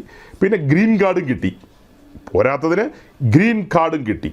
അങ്ങനെ ഗ്രീൻ കാർഡൊക്കെ കിട്ടിയതുകൊണ്ട് അനുഗ്രഹിക്കപ്പെട്ടു എന്ന നിലയിലാണ് അവരൊക്കെ ചിന്തിക്കുന്നത്. എനിവേ, നമ്മുടെ മെസ്സേജ് ഇതൊന്നുമല്ല, വേറെ കാര്യത്തിലേക്ക് നമുക്ക് കടക്കണം. അപ്പോൾ ഞാനിത് സന്ദർഭവശാൽ ഈ നെഗുസ്റ്റാൻ്റെ കാര്യം ഒന്നുകൂടെ എടുത്തിട്ടതാണ്. ചോദ്യം വന്നിരുന്നു, യെഹിസ്കിയാവിൻ്റെ ജീവിതത്തിൽ പാളിച്ച വന്നില്ലേ? അദ്ദേഹത്തോടുള്ള ബന്ധത്തിൽ യെശയ്യാവ് വന്ന് ഗ്രഹകാര്യം ക്രമീകരിക്കാൻ പറഞ്ഞല്ലോ. അത് കഴിഞ്ഞിട്ടും അദ്ദേഹം കാര്യങ്ങളെ നീട്ടി ചോദിച്ചല്ലോ. പിന്നീടുണ്ടായത് അബദ്ധങ്ങളല്ലേ, അപകടങ്ങളല്ലേ എന്നൊക്കെ ചോദിച്ചു. അതെ, ഹിസ്കിയാവ് എന്ന് പറയുന്നൊരു വിഷയം എടുത്ത് പഠിക്കുകയാണെങ്കിൽ നമുക്ക് ഒത്തിരി പഠിക്കാനുണ്ട്, പലതും ഗ്രഹിക്കാനുണ്ട്. അങ്ങനെ ഒരു വിഷയത്തിലേക്ക് നമ്മളിപ്പോൾ പോകുന്നില്ല, നമ്മളങ്ങനെ കടന്നു പോകുന്നില്ല. ഞാൻ ഈ ഭാഗം ഇവിടെ പറഞ്ഞ് അവസാനിപ്പിക്കുകയാണ്. അത്യാവശ്യം നിങ്ങളുടെ ചോദ്യങ്ങൾക്കൊരു മറുപടി വന്നു എന്നാണ് എനിക്ക് തോന്നുന്നത്. അത്യാവശ്യം മറുപടി വന്നെന്നാണ് എനിക്ക് തോന്നുന്നത്. ഇനി ഒരു കാര്യം കൂടെ ഇടയ്ക്കൊരു സൂചന പറയാനുണ്ട്. അതായത് നമ്മൾ കഴിഞ്ഞ ആഴ്ചയിൽ ഈ മെസ്സേജുകളൊക്കെ പറഞ്ഞ് മുന്നോട്ട് പോയതിന് ശേഷം ബ്രദറിലെ ഒരു ബഹുമാന്യനായ മൂപ്പൻ, അദ്ദേഹം വളരെ പ്രസിദ്ധനാണ്, സോഷ്യൽ മീഡിയയിൽ വളരെ സജീവമാണ്. അദ്ദേഹത്തിൻ്റെ ഒരു മെസ്സേജ് എനിക്ക് ഒരു ദേവദാസൻ അയച്ചു തന്നു. അതായത് അദ്ദേഹം ഈ പെന്തക്കോസ്തുകാരുടെയും ബ്രദറുകാരുടെ ഇടയിലുള്ള വ്യാഖ്യാന പെശകളെക്കുറിച്ച് വിസ്തരിച്ച് പറയുന്ന കാര്യമാണ്. അതിൽ പറയുന്ന ഒട്ടുമുക്കാൽ കാര്യങ്ങളോടും എനിക്ക് യോജിപ്പുള്ള ആളാണ്. അതായത് ഒത്തിരി കാര്യങ്ങൾ ഇവിടെ തെറ്റായി വ്യാഖ്യാനിക്കുന്നുണ്ട്. ആ ഹെർമന്യൂട്ടിക്സ് എന്ന് പറയുന്ന ശാഖ എന്താണ്, വ്യാഖ്യാന ശാസ്ത്രം എന്താണെന്ന് അശേഷം മനസ്സിലാക്കാതെ തങ്ങൾക്ക് ബോധിച്ചതുപോലെ പല കാര്യങ്ങളും പറയുന്നുണ്ട്. ഫോർ എക്സാമ്പിൾ, സാധാരണ ഈ ബൈബിൾ സ്കൂൾ ടീച്ചേഴ്സൊക്കെ പറയാറുള്ളൊരു കാര്യമാണ്. അതായത് കർത്താവ് യേശു ക്രിസ്തു ഒരു കഴുതക്കുട്ടിയുടെ പുറത്ത് യെരുശലേമിലേക്ക് വന്നൊരു വരവുണ്ടല്ലോ, ഹോശാന ദിനം. ആ വരവിൽ കർത്താവ് കയറി വന്ന ആ കഴുതക്കുട്ടിക്ക് 4 കാലുണ്ട്. ആ 4 കാല് 4 സുവിശേഷത്തെ കാണിക്കുന്നു എന്നൊക്കെയുള്ള നിറം പിടിപ്പിച്ച വ്യാഖ്യാനങ്ങൾ, വ്യാഖ്യാന ശാസ്ത്രമായിട്ട് പുലബന്ധമില്ലാത്ത നിലയിലെ ഓരോരോ കാര്യങ്ങൾ, ഇതുപോലെ പല കാര്യങ്ങളുമുണ്ട്. അപ്പോൾ അദ്ദേഹത്തിൻ്റെ ആ മെസ്സേജിൽ അദ്ദേഹം ഈ വ്യാഖ്യാനത്തിലെ അപകടങ്ങളെക്കുറിച്ചാണ് പറയുന്നത്. കൂട്ടത്തിൽ ഒരു കാര്യം കൂടെ പറഞ്ഞു. ചില ആൾക്കാർ ഈ പഴയ നിയമത്തിലെ ചില വിഷയങ്ങൾ പൊക്കിക്കൊണ്ടുവരും. ഈ ബഹുമാന്യനായ മൂപ്പൻ ഈ പറഞ്ഞു വന്ന കാര്യത്തിൽ ഈ സമാഗമന കൂടാരം എന്ന് പറയുന്നതൊക്കെ ചിലർ പറയുന്നുണ്ട്. അതിനെ എങ്ങനെ നിഴലായിട്ടെടുക്കാം, അങ്ങനെ ഒരു പഠനം ഉണ്ടോ എന്നൊക്കെയുള്ള ഒരു സന്ദേഹം അദ്ദേഹം പ്രകടിപ്പിച്ചു. അദ്ദേഹം വളരെ കൃത്യതയോടും ആധികാരികതയോടെയാണ് എല്ലാ കാര്യങ്ങളെയും പറയുന്നത്. എന്നാൽ നമുക്കതിനകത്ത് നമ്മുടെ സ്റ്റാൻഡുകളുണ്ട്. ആ സ്റ്റാൻഡുകൾ എന്താണെന്നുള്ളത് ഒരു ഫുൾ മെസ്സേജിലൂടെ തന്നെ പറയേണ്ടതുണ്ട്, ഒരു ഫുൾ മെസ്സേജിലൂടെ. കാരണം നമ്മൾ പഴയ നിയമത്തിൽ നിന്ന് അനവധിയായ കാര്യങ്ങൾ പുതിയ നിയമത്തിൽ കൊണ്ടുവരുന്ന ആളുകളാണ്. അതെല്ലാം ഭക്തന്മാരുടെ വിശ്വാസ ജീവിതത്തിൽ അവർ ഉറക്കേണ്ടതിനും ധൈര്യപ്പെടേണ്ടതിനും അവരുടെ പ്രത്യാശ വർദ്ധിക്കേണ്ടതിനും അവർ സ്ഥിരതയോടെ നിൽക്കേണ്ടതിനും ഒക്കെയാണ് നമ്മളങ്ങനെ ചെയ്യുന്നത്. അപ്പോൾ അത് വിശദമായി പറയേണ്ട ഒരു കാര്യമാണെന്നുള്ളത് ഞാൻ സഹോദരങ്ങളെ ഒന്ന് ഓർമ്മിപ്പിക്കുന്നേ ഉള്ളൂ. ഇപ്പോൾ ഒന്നും പറയാനല്ല. അപ്പോൾ അത് നിങ്ങളുടെ മുമ്പാകെ ഞാൻ വെച്ചു. പിന്നീട് നമുക്ക് ഒരു ദിവസം ആ വിഷയത്തെക്കുറിച്ച് കൂലങ്കഷമായിട്ട് തന്നെ ചിന്തിക്കാം, കർത്താവ് അനുവദിക്കുന്ന പക്ഷം. ഇനി അടുത്തൊരു കാര്യത്തിലേക്ക് നമ്മൾ വരുന്നത്, കഴിഞ്ഞ 2 ആഴ്ച മുമ്പ് നമ്മൾ ഗഹനമായൊരു വിഷയം ചിന്തിച്ചു. അതിൻ്റെ ഒരു തുടർച്ചയെന്നോണം അല്പം ചില കാര്യങ്ങൾ പറയേണ്ടതുണ്ടെന്ന് ഞാൻ പറഞ്ഞെങ്കിലും ആ കാര്യങ്ങളിലേക്ക് നമ്മൾ വരാതെ തെക്കൻ കേരളത്തിലുള്ള ഒരു ലോക്കൽ ചർച്ചിൻ്റെ അവർ കെട്ടിയ ഒരു ബിൽഡിങ്ങുമായി ബന്ധപ്പെട്ട് ഒരു സംസാരങ്ങൾ വന്നു. ആ വിഷയങ്ങൾ നമ്മൾ ദീർഘമായി അങ്ങനെ സംസാരിച്ചു പോയി. 2 ആഴ്ചയും ഏതാണ്ട് ആ കാര്യം തന്നെ അങ്ങനെ മുൻപോട്ട് പോയതുകൊണ്ട് അതിന് മുൻപുള്ള ആഴ്ചയിലെ ഈ വിഷയത്തിലേക്ക് പിന്നെ കടന്നു വരാൻ പറ്റിയില്ല. അപ്പോൾ അതിന് മുൻപ് നമ്മൾ ചിന്തിച്ചത് കൊട്ടാരക്കരയുള്ള പ്രസിദ്ധനായ അപ്പോസ്തലൻ അദ്ദേഹം പ്രസംഗിച്ച ഒരു പ്രസംഗത്തിൻ്റെ ഭാഗം ഞാൻ നിങ്ങളെ കേൾപ്പിച്ചു. നിങ്ങൾ ഓർക്കുന്നുണ്ടാവും. അദ്ദേഹം വളരെ വ്യക്തമായി കൃത്യമായി പറയുന്നുണ്ട്, നമ്മുടെ ദൈവം കാടപ്പക്ഷികളെ പറപ്പിച്ച് നിർത്തുന്ന ദൈവമാണ്. അതങ്ങനെ കടലിൽ നിന്ന് പറപ്പിച്ചു കൊണ്ടുവന്ന് തലയ്ക്ക് മീതെ ഇങ്ങനെ പറപ്പിച്ച് നിർത്തും. പിന്നെ അതിനെ പിടിച്ച് 1 പറയോ 10 പറയോ എത്രയോ പറകൾ ആളുകൾ പിടിച്ച് അതിനെ ഇങ്ങനെ ചിക്കി വെച്ച് അടുക്കടുക്കായിട്ട് ഇങ്ങനെ അട്ടിയിട്ട് വയ്ക്കുന്ന കാര്യങ്ങളെക്കുറിച്ചൊക്കെ അദ്ദേഹം പറഞ്ഞത് നമ്മൾ കേട്ട് കഴിഞ്ഞിട്ട് നമ്മൾ അതിൻ്റെ ഒരു വിശദീകരണത്തിലേക്ക് കടന്നുപോയി. അതായത് മിസ്രൈമിൽ നിന്ന് വിടുവിക്കപ്പെട്ട് ചെങ്കടൽ കടന്ന് മരുഭൂമി വഴിയായി വാഗ്ദത്ത ഭൂമിയിലേക്ക് സഞ്ചരിച്ചു പോകുന്ന വിശുദ്ധന്മാരോടുള്ള ബന്ധത്തിൽ ദൈവം അവർക്ക് മുന്നമേ കൊടുത്ത ഒരു ബോധ്യമാണ്, ഈ മരുഭൂമിയിലൂടെയുള്ള യാത്ര മന്ന കൊണ്ട് നിങ്ങളെ ഞാൻ വാഗ്ദത്ത ഭൂമിയിൽ എത്തിക്കും. അവർക്ക് അതാത് ദിവസം ഭക്ഷിപ്പാനായിട്ട് ഭക്ഷണം വേണമല്ലോ. അതിനായിട്ട് രാത്രിയിൽ തന്നെ മന്ന പൊഴിയും. പ്രഭാതകാലത്ത് ജനം അത് പെറുക്കും. അതായത് ഒരിടം കഴിയാണ് പെറുക്കേണ്ടത്. ആഴ്ചയുടെ അവസാനം ശബത്തിലേക്ക് വരുമ്പോൾ ശബത്തിൻ്റെ തലേദിവസം അവർക്ക് അതിൻ്റെ ഇരട്ടി പെറുക്കാം. അതിൽ കുഴപ്പമില്ല. അപ്പോൾ അതൊക്കെ നമ്മൾ വിശദമായി പറഞ്ഞു. പറയപ്പെട്ട അനുവദിക്കപ്പെട്ട ആ അളവിനേക്കാൾ അധികമായിട്ട് പെറുക്കിക്കഴിഞ്ഞാൽ അത് ക്രമിച്ചു പോകുന്നുള്ളത് നമ്മൾ കണ്ടു. അത് മാത്രമല്ല, അത് അതാത് ദിവസം തന്നെ ഭക്ഷിച്ച് തീർക്കണം. അല്ല, അടുത്ത ദിവസത്തേക്ക് വെക്കുകയാണെങ്കിൽ ഒരു കരുതൽ ശേഖരം എന്നോണം ഇരിക്കട്ടെ എന്ന് വിചാരിച്ചാൽ അത് ക്രമിച്ചു പോകുമെന്നുള്ളതൊക്കെ നമ്മൾ കണ്ടു. ആ ഭാഗങ്ങളെല്ലാം നമ്മൾ കണ്ടു. അങ്ങനെ ഈ കാര്യങ്ങളൊക്കെ കണ്ടിട്ട് നമ്മൾ സംഖ്യാപുസ്തകം 11-ാം അധ്യായത്തിലേക്ക് വന്നു. 11-ാം അധ്യായത്തിലേക്ക് വന്നപ്പോൾ, അതായത് കുറേ കാലം മുൻപോട്ട് പോയപ്പോൾ ഇവർ ഈ മന്നായിൽ മടുത്തു പോയെന്നുള്ളത് നമ്മൾ കണ്ടു. മന്നായുമായി ബന്ധപ്പെട്ട വിശദമായ കാര്യങ്ങൾ അവിടെ പറഞ്ഞിട്ടുള്ളതുകൊണ്ട് ഞാനൊന്നും പറയുന്നില്ല. എന്നാൽ ഓർമ്മിപ്പിക്കുകയാണ്, അന്ന് നമ്മൾ മന്നയും പിന്നെ ഈ ഇറച്ചിയുടെ പേരിൽ അവർ ഒത്തിരി ദൈവസന്നിധിയിൽ സങ്കടപ്പെട്ട് കരഞ്ഞിട്ടുണ്ട്. ഇറച്ചി കലങ്ങളുടെ ചോട്ടിലാണ് ഞങ്ങൾ ഇരുന്നത്. ആ ഇറച്ചിയുടെ മണം മൂക്കിയിൽ നിന്ന് ഇങ്ങനെ അങ്ങ് പോകുന്നില്ല. വറുത്തരച്ച് ഒക്കെ വെക്കുക എന്ന് പറയുമല്ലോ പണ്ട് കാലത്ത്. അപ്പോൾ അങ്ങനെ വറുത്തരച്ചൊക്കെ വെച്ചതിൻ്റെ മണമൊക്കെ ഇങ്ങനെ അത് മിക്സിയല്ലോ പണ്ട് അരകല്ലയിലൊക്കെ ഇട്ട് ഇങ്ങനെ അരയ്ക്കുമോ, അമ്മിക്കല്ല് അങ്ങനെ ഒരു സാധനത്തിലൊക്കെ ഇട്ട് അരയ്ക്കുമല്ലോ. അരയ്ക്കുന്നതൊക്കെ പ്രമാണിച്ച് മൂക്കിലൊക്കെ കയറിയ കാര്യമൊക്കെ ഈ പാവങ്ങൾ പറയുന്നത്. അപ്പോൾ അങ്ങനത്തെ കാര്യങ്ങളൊക്കെയാണ് ഇവർക്ക് പറയാനുള്ളത്. അപ്പോൾ ഇതെല്ലാം വായിച്ചിട്ടാണ് നമ്മുടെ കൊട്ടാരക്കര അപ്പോസ്തലൻ ജനത്തിന് മുമ്പാകെ പറഞ്ഞതും. അത് അവരുടെ ചർച്ചിൽ മാത്രം അവസാനിക്കുകയാണെങ്കിലും വേണ്ടില്ല, അത് യൂട്യൂബിലൊക്കെ പബ്ലിഷ് ചെയ്യുക എന്ന് പറഞ്ഞാൽ ലോകം മുഴുവനും കേൾക്കട്ടെ എന്നുള്ള നിലയിലാണല്ലോ. അങ്ങനെയാണ് നമ്മളും കേട്ടത്. നിങ്ങളുടെ അഭിപ്രായമുള്ളതുകൊണ്ട് രേഖപ്പെടുത്താമെന്ന് അവിടെ പറഞ്ഞിരുന്നു. അഭിപ്രായം നമുക്ക് അവിടെ ഒന്നും രേഖപ്പെടുത്താനില്ല. നമ്മളൊരു മെസ്സേജിലൂടെ അതിനൊരു ഖനനം തന്നെയാണ് പറഞ്ഞത്, ഖനനമാണ് പറഞ്ഞത്. ഈ കൊട്ടാരക്കര അപ്പോസ്തലൻ പറയുന്നതെല്ലാം ശുദ്ധ പോഷ്കാണ്. ഇത് കേട്ട് കഴിഞ്ഞാൽ പാതാളത്തിലെത്തും എന്നാണ് നമ്മൾ അവിടെ കൺക്ലൂഡ് ചെയ്തത്. അതായത് ദൈവത്തിൻ്റെ പദ്ധതി എന്ന് പറയുന്നത് മന്നയാണ്. അതായത് ദൈവഹിതം തിരിച്ചറിഞ്ഞ് മരുഭൂമിയിലൂടെ മുൻപോട്ട് പോകുക. നിൻ്റെ വസ്ത്രം പിഞ്ഞിപ്പോവില്ല, നിൻ്റെ ചെരുപ്പ് തേഞ്ഞു പോവില്ല. അതായത് അങ്ങനെ പ്രമാണത്തിൽ നിൽക്കുന്നവൻ അവൻ ആരോഗ്യത്തിലും പുഷ്ടിയിലും മുൻപോട്ട് പോകും എന്നൊക്കെയുള്ളതാണ് നമ്മൾ കണ്ടത്. ഇസ്രായേലിനോടുള്ള ബന്ധത്തിൽ നമ്മൾ കണ്ട കാഴ്ച അങ്ങനെയാണ്. അപ്പോൾ ഈ പ്രിയപ്പെട്ടവൻ ഈ സംഖ്യാപുസ്തകം 11-ാം അധ്യായത്തിൻ്റെ 31 32 വാക്യം വായിച്ചാണ് ജനത്തെ ആവേശഭരിതരാക്കിയത്. ശരിക്കും ജനം ആവേശഭരിതരായി. ആ 2 വാക്യം മാത്രമാണ് പുള്ളി പ്രധാനമായി കോട്ട് ചെയ്ത് പ്രസംഗം അവസാനിപ്പിക്കുന്നത്. അപ്പോൾ അത് കേട്ട് ആയിരക്കണക്കിന് ആൾക്കാരാണ്.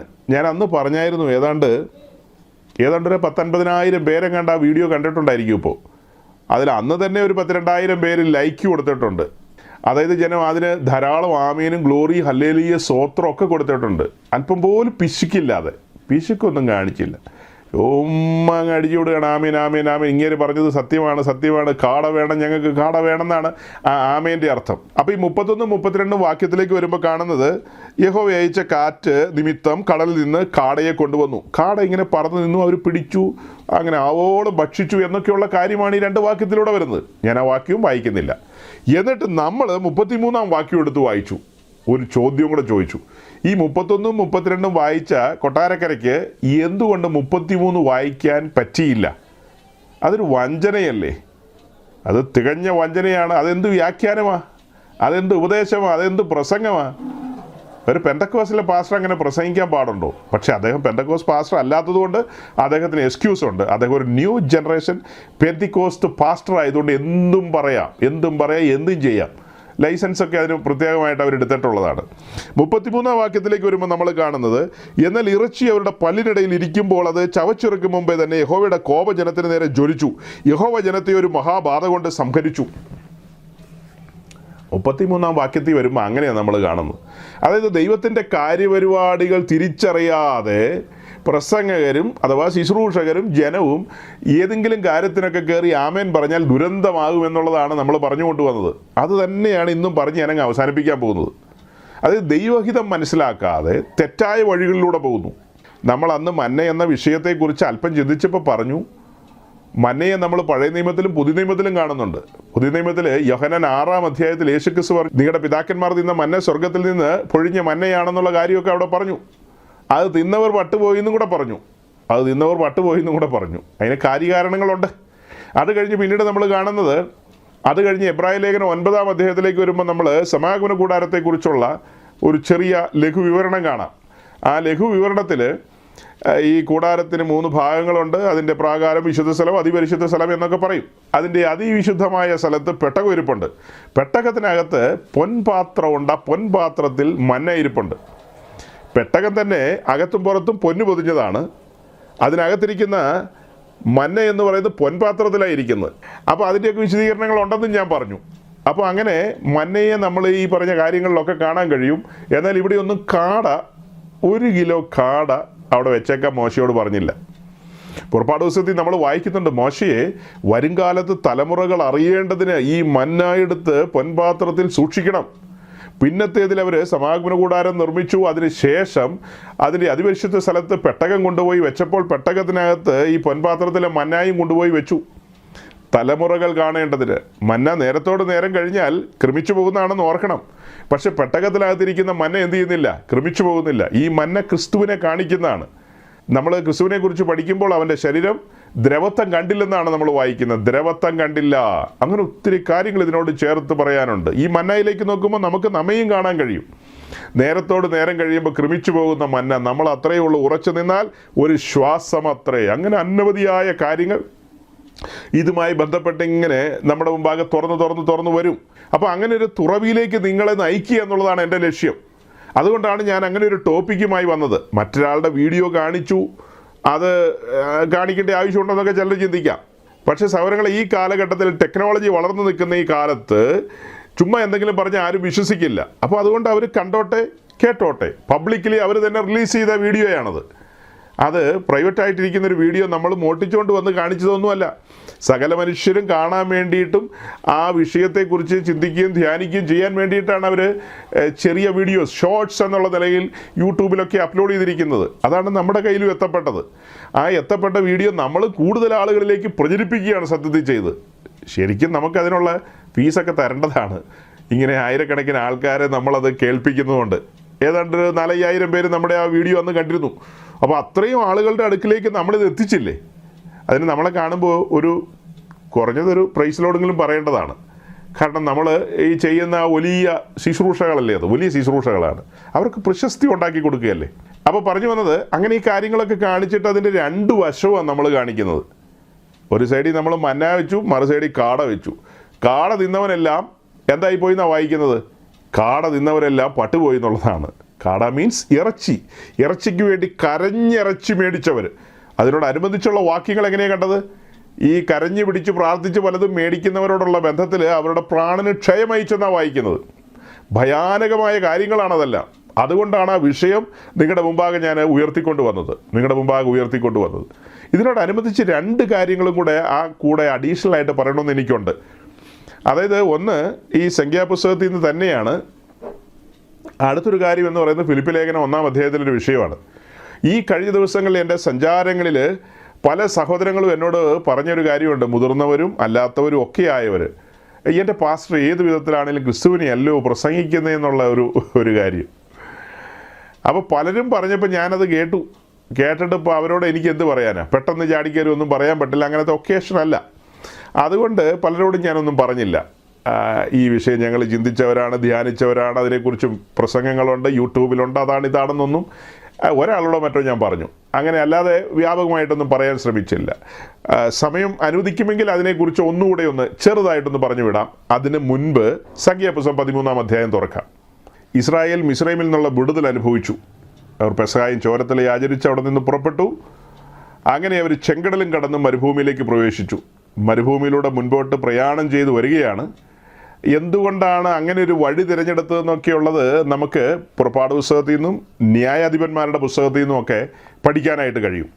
ആ ഹൈവേയിലൂടെ പോയി കഴിഞ്ഞാൽ അവർക്ക് വളരെ നേരത്തെ തന്നെ അവിടെ എത്താം. പക്ഷേ അവിടെ എത്തിക്കഴിഞ്ഞാൽ അവിടെയുള്ള ഉഗ്രന്മാരായ ജാതികളോട് പടവെട്ടാൻ പാകത്തിനുള്ള പ്രാപ്തി ഇവർക്കില്ല. അതുകൊണ്ട് ഇവരെ ദൈവം മറ്റൊരു വഴിയിലൂടെ ചെങ്കടലും കടത്തി, അതായത് ദൈവത്തിൻ്റെ വീര്യപ്രവൃത്തികൾ അവരെ അറിയിക്കണം. ആ വീര്യപ്രവൃത്തികൾ കണ്ണാലെ കണ്ട് ദൈവം ആരെന്ന് രുചിച്ചറിയേണ്ടതുണ്ട് അല്ലേ? ചെങ്കടലിൻ്റെ കരയിൽ അവർ രുചിച്ചറിയുകയാണ്. യഹോവയുടെ വലങ്കരം മോശയുടെ കരത്തോട് ചേർത്ത് വരികയാണ്. അങ്ങനെ ചെങ്കടൽ വിഭാഗിക്കപ്പെട്ട് ഉണങ്ങിയ നിലത്തൂടെ മറുകര കടന്നപ്പോൾ തങ്ങൾ സേവിക്കുന്ന ദൈവമാരെന്നും തങ്ങളുടെ പിതാക്കന്മാരുടെ ദൈവമാരെന്നും അവർ കണ്ണാലെ കാണുകയും അനുഭവിക്കുകയാണ്. അതിന് തൊട്ട് മുമ്പ്, അതായത് യോർദാൻ കടക്കുന്നതിന് തൊട്ട് മുമ്പ് നമ്മൾ കാണുന്നത് അവരവിടെ പിറുപിറുക്കുന്നതും ഒരു സംഘം മടങ്ങിപ്പോകുന്നതിനെക്കുറിച്ച് ആലോചിക്കുന്ന ഒരു തലവനെ തിരഞ്ഞെടുക്കണമോ എന്നുള്ള കാര്യമൊക്കെയാണ് അവർ തീരുമാനിക്കുന്നത്.